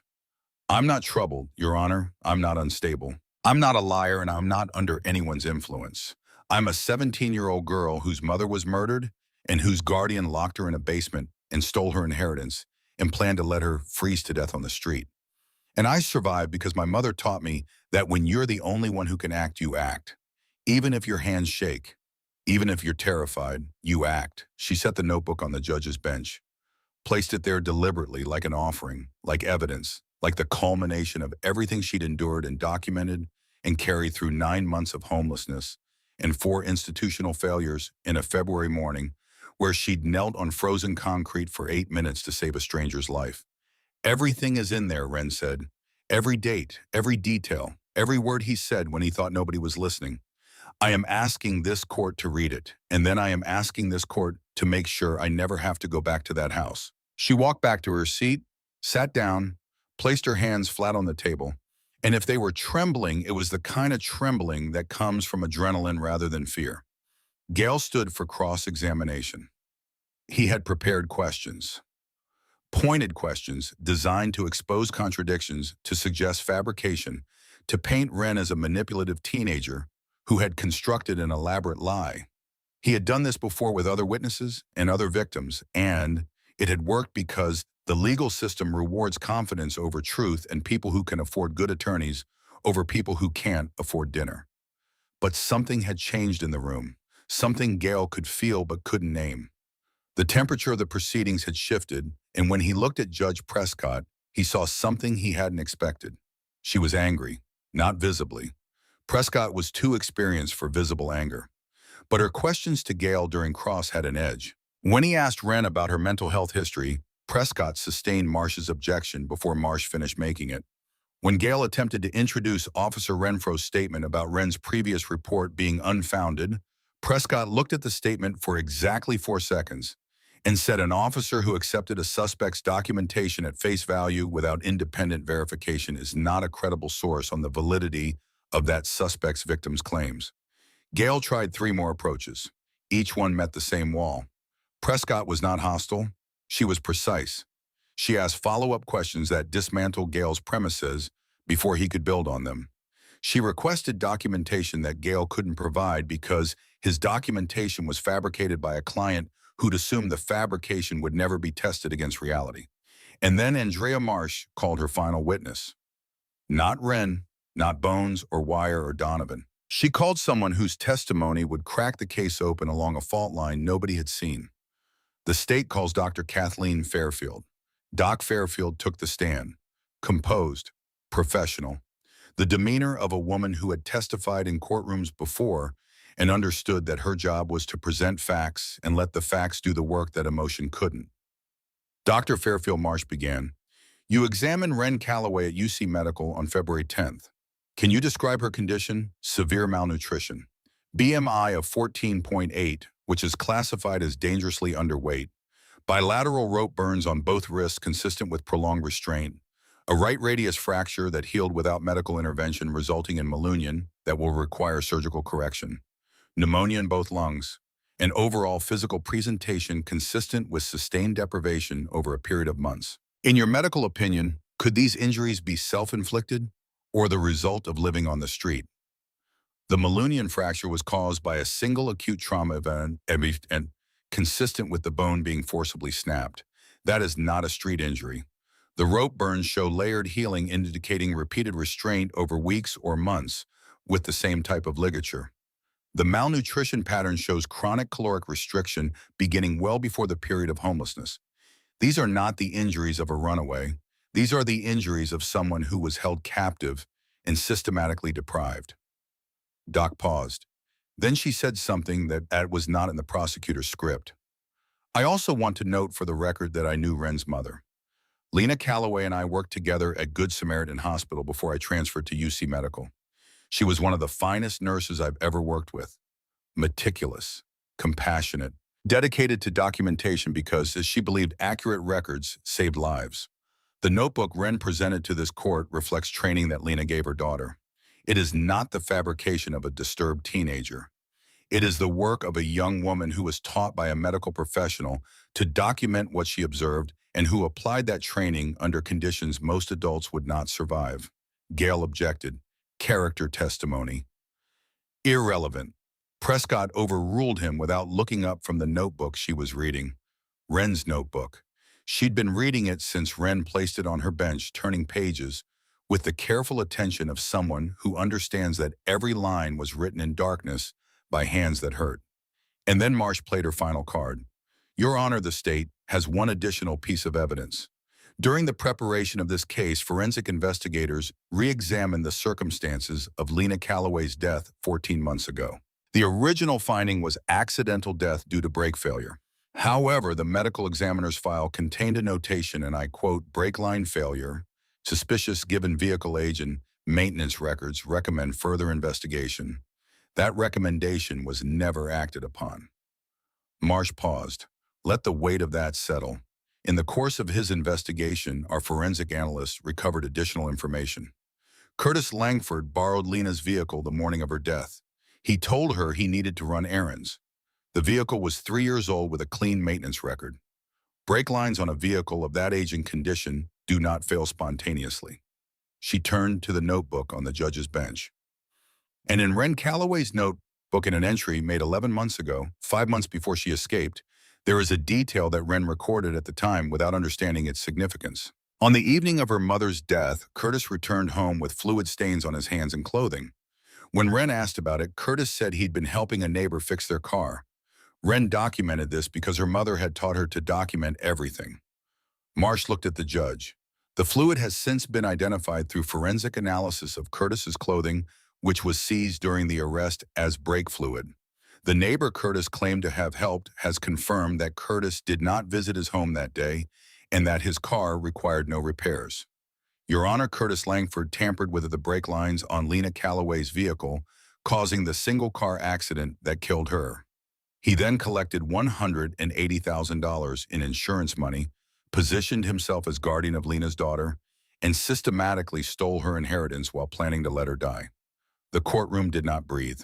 Ren sat at the table with her hands flat on the surface and her mother's stethoscope in the bag at her feet and tears running silently down her face because the thing she had suspected for 14 months, the thing she had documented and analyzed and carried like a stone in her chest, was now being spoken aloud in a courtroom by a woman in a suit who had the power to make it matter. Curtis Langford on the video screen had stopped performing. The wounded father was gone. The wrongly accused was gone. What remained was the face underneath the real face, the one Ren had seen in the basement when he broke her wrist and told her nobody would believe her. The face of a man who understood that the architecture of his deception was collapsing and that no amount of charm or fabricated documents or expensive attorneys could rebuild it. Franklin Gale asked for a recess. Judge Prescott denied it. Gale asked to withdraw the custody motion. Prescott denied that too. Mr. Gale, I am going to rule on this motion, and I am going to do it right now because there is a 17-year-old girl in my courtroom who has been waiting 9 months for someone in a position of authority to say what I am about to say. She looked at Ren. Ms. Callaway, please stand. Ren stood. I have read your notebook. Every page. I have reviewed the medical evidence, the financial records, the CPS reports, and the testimony presented today. I have also reviewed the original CPS investigation that cleared Curtis Langford 8 months ago, and I want to say something about that directly. Prescott removed her glasses, set them on the bench.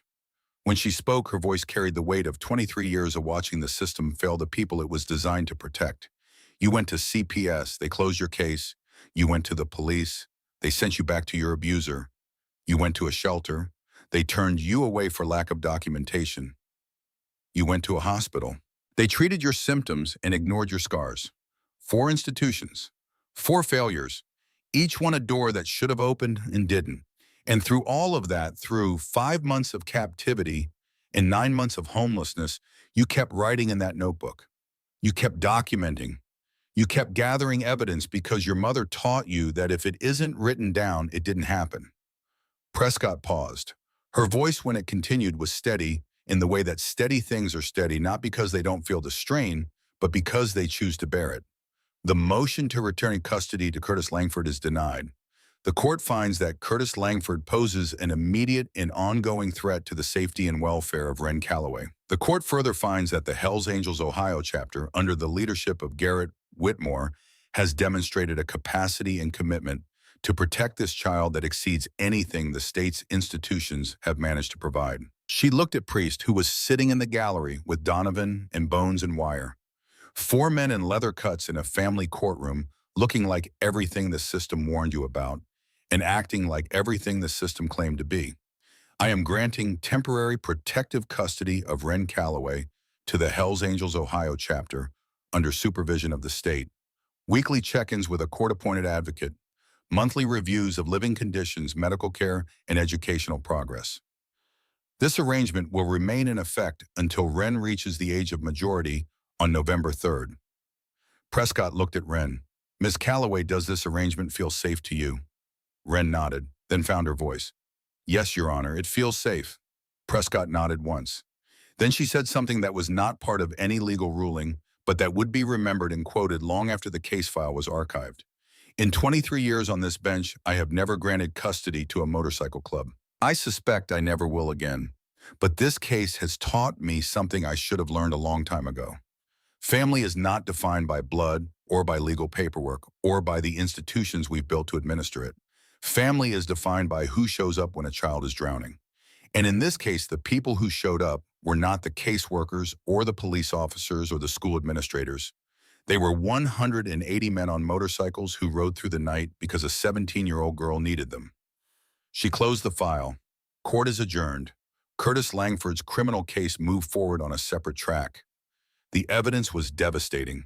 The financial records alone would have secured a conviction. The text messages, the deleted emails. Wire had recovered the physical evidence from the basement.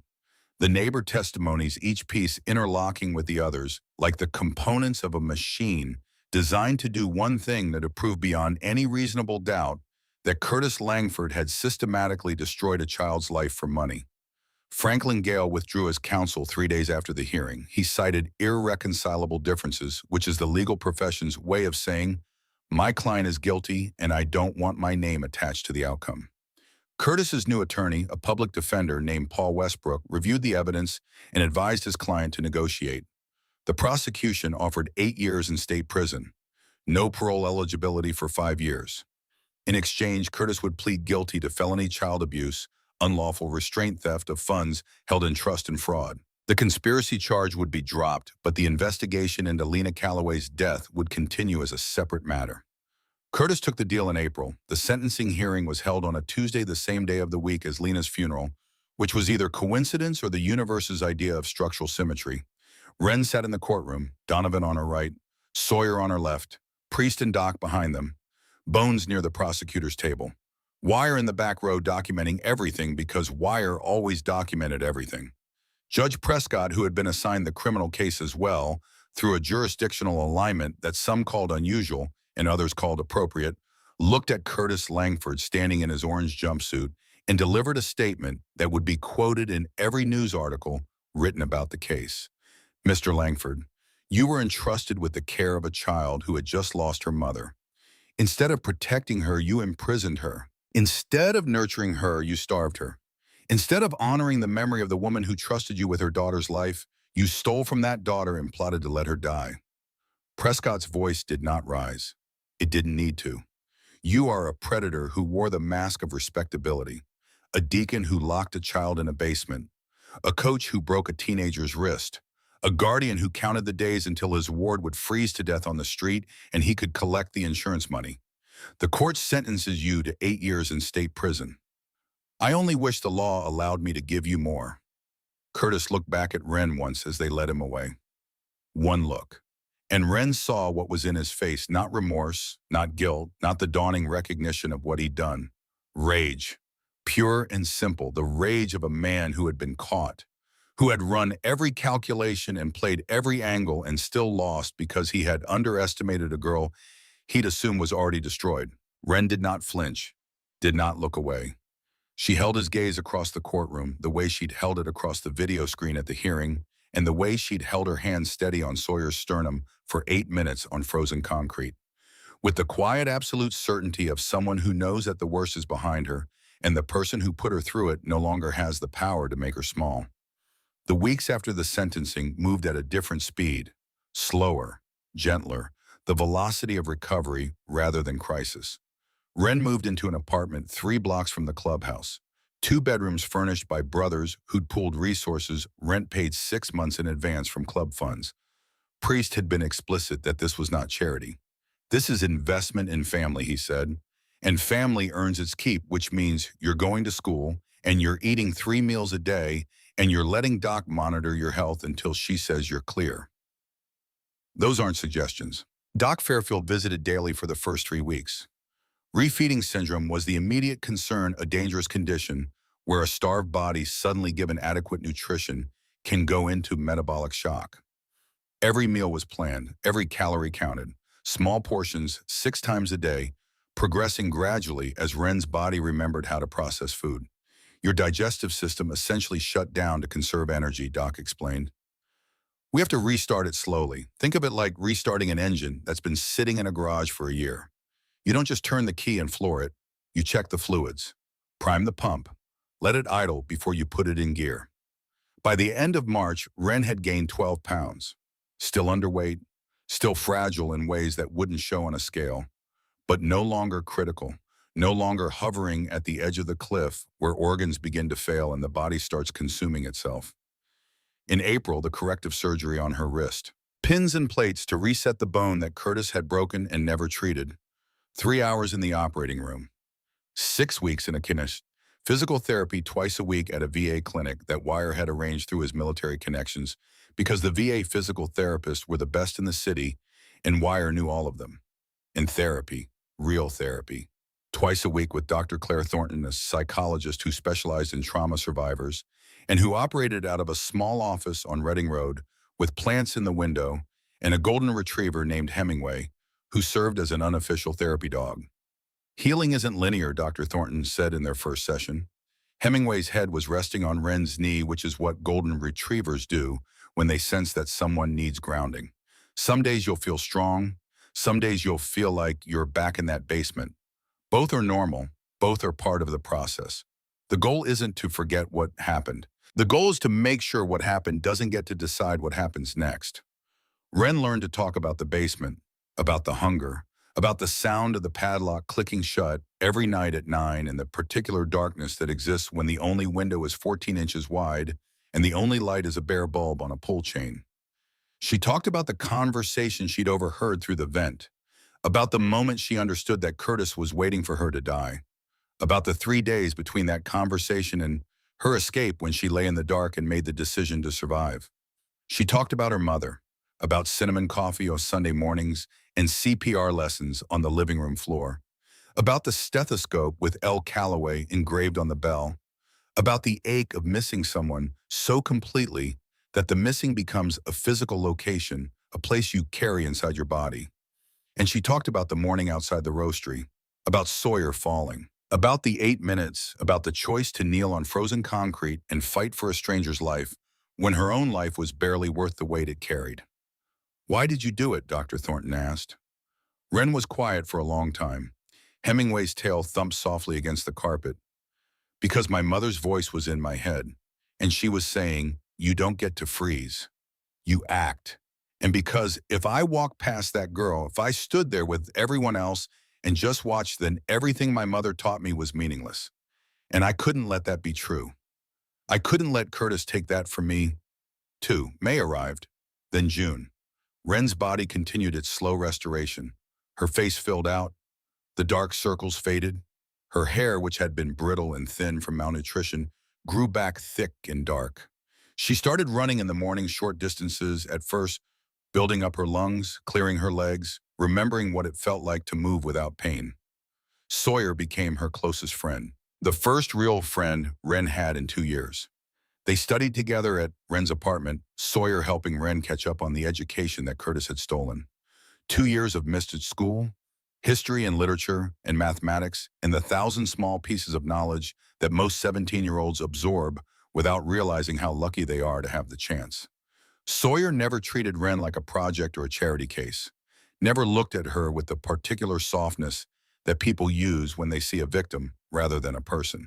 She treated Ren like a friend, which meant arguing about music and laughing at bad movies and complaining about homework and all the ordinary, unremarkable interactions that constitute normal teenage life, and that Ren had been denied for so long she'd forgotten they existed. "You should come to my soccer game Saturday," Sawyer said one afternoon. They were sprawled on the living room floor, textbooks open, a bowl of popcorn between them. "Dad's bringing half the club as my personal cheering section. It's mortifying, but also kind of the greatest thing ever." Ren smiled. The expression still felt new on her face. Unfamiliar muscles remembering an unfamiliar configuration. But it was real, not performed, not the careful imitation of happiness that trauma survivors learn to produce for the benefit of people who need to believe you're okay. A real smile emerging from a real moment in a real life that was slowly, carefully being rebuilt from the foundation up. "Yeah," Ren said, "I'd like that." Donovan became the father figure Ren hadn't known she needed. Every Tuesday and Thursday, he'd pick her up for what he called recovery sessions that were really just life. Breakfast at a diner, teaching Ren that it was okay to eat in public, that no one would take her plate away, that she could order whatever she wanted and finish it or not finish it, and either choice was fine. Sometimes it was a ride on the back of his Harley, the wind in her face, and the engine beneath her, and the particular freedom that comes from moving fast through open space with someone you trust. "You saved my daughter's life," Donovan said one morning, over eggs and toast. "That means you're family now, not replacing your mom. Nobody replaces Lena Callaway. But you've got people who will show up for you, who will be at the school events, in the doctor's appointments, in the bad days when everything feels impossible. You understand? You've got people now." Summer passed. Ren's weight stabilized at 115 pounds. Her wrist healed. The physical therapy restored most of the range of motion, though the joint would always ache in cold weather, a permanent souvenir from a man who is now sitting in a cell at Lebanon Correctional Institution, 2 hours south of Cincinnati. In September, Andrea Marsh called with news. The investigation into Lena Callaway's death had reached its conclusion. The medical examiner had officially reclassified Lena's death from accidental to suspicious. The brake fluid found on Curtis's clothing matched the fluid from Lena's vehicle. The neighbor Curtis claimed to have helped had provided a sworn statement that Curtis never visited his home that day. The forensic reconstruction of the brake failure was consistent with deliberate tampering. A grand jury had been convened. An indictment was expected by November. "It won't bring her back," Marsh said on the phone. Her voice, usually crisp and professional, had a quality to it that suggested she was fighting something. "But if the grand jury indicts Curtis, Langford will face murder charges in addition to his current sentence. He will likely spend the rest of his life in prison. Ren sat in her apartment. Sawyer was next to her. Donovan was in the kitchen making coffee because Donovan was always either making coffee or riding his motorcycle or doing something protective with his hands. The stethoscope hung from a hook by the front door, the first thing Ren saw every morning and the last thing she saw every night. Good, Ren said. She deserves justice too. October. The leaves on the trees along Wren's street turn gold and red in the particular autumn paladin of Ohio that makes the whole state look like it's on fire in the gentlest possible way. Wren walked to class in the mornings, through corridors of color, and each day felt like a page turning in a book she was writing herself, word by word, step by step, one meal at a time. She'd made a decision in August, not prompted by anyone, not suggested by Donovan, or Priest, or Doc, or Dr. Thornton. Her own decision arrived at through the process of figuring out who Ren Callaway was when she wasn't running or hiding or surviving. She enrolled in the EMT certification program at Cincinnati State Technical College. Emergency medical technician, the first step on the road her mother had walked.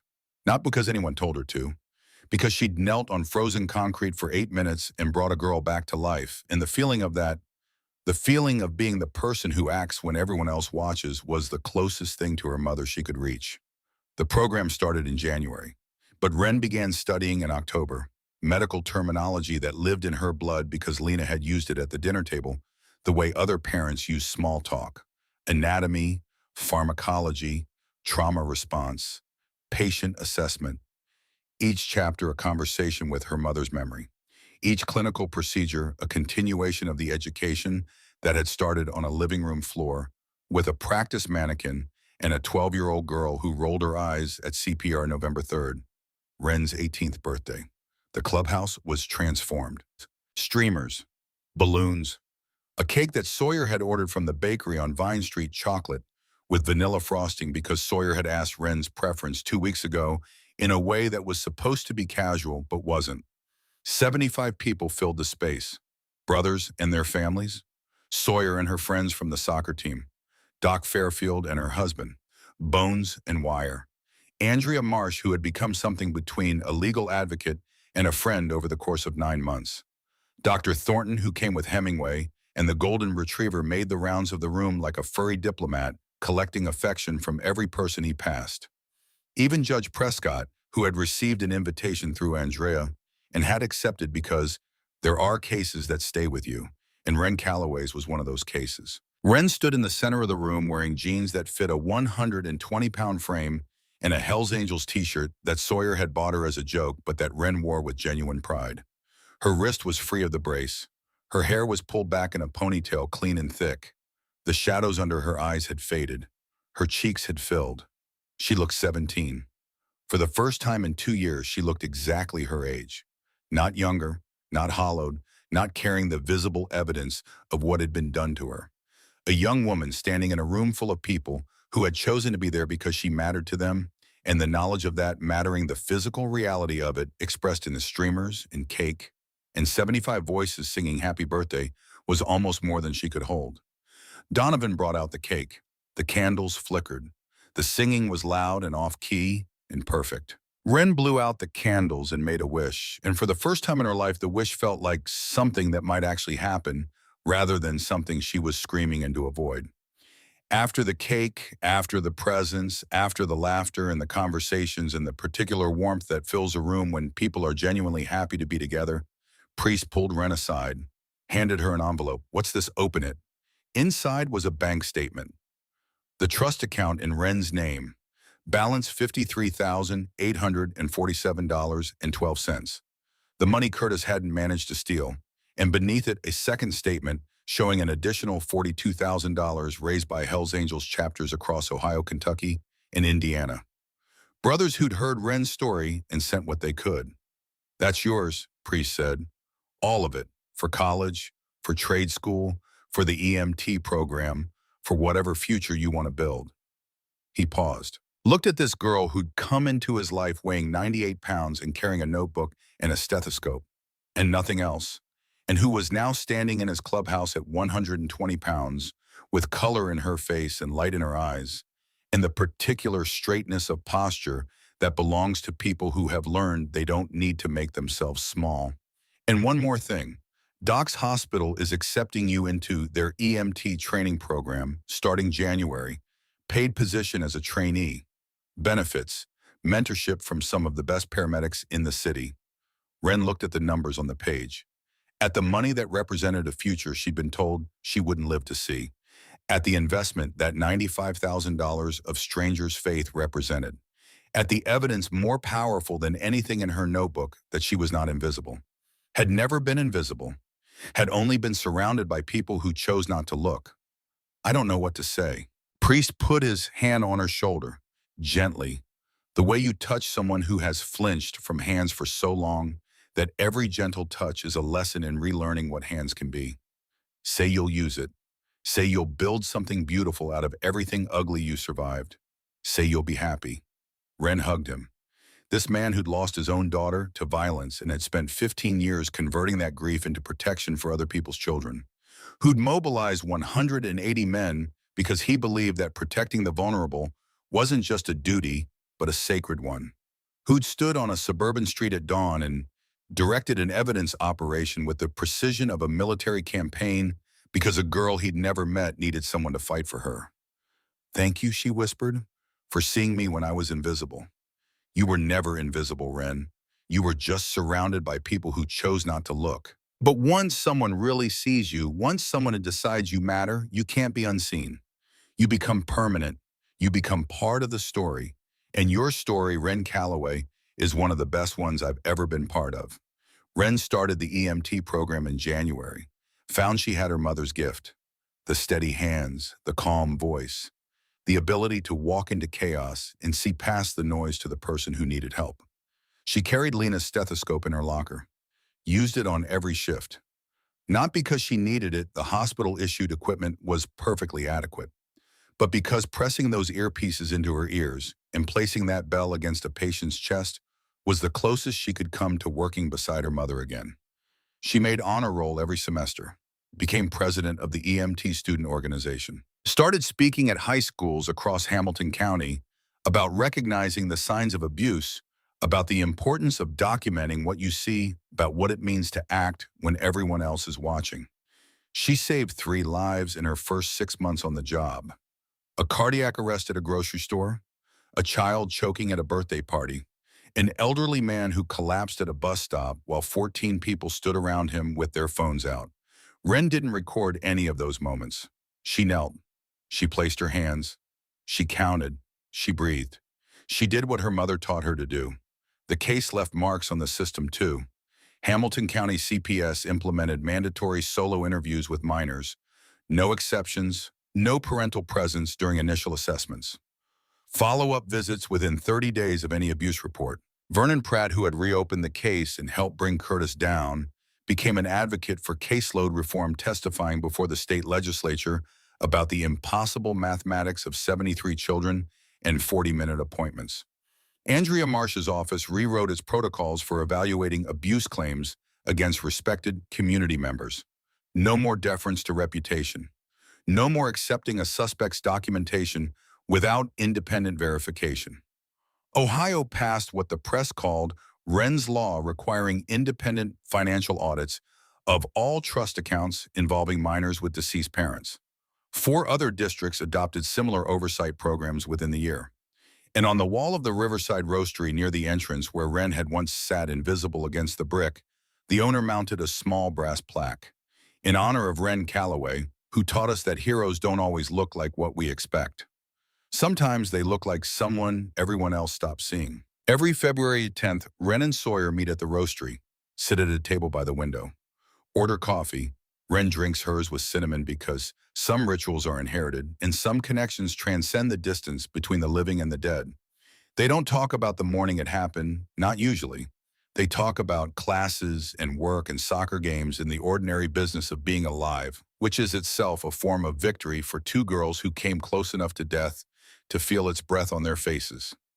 Sometimes Donovan joins them, sometimes Priest, sometimes the whole table fills with brothers and their families. Leather jackets and coffee cups, and the low hum of conversation between people who chose each other because blood makes you related, but loyalty makes you family. Curtis Langford is serving his sentence at Lebanon Correctional.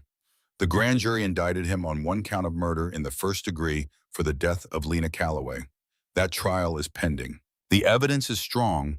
When it concludes, Curtis Langford will likely never see the outside of a prison again. Ren doesn't think about him often. Some nights in the space between waking and sleeping, his face surfaces like something rising from deep water.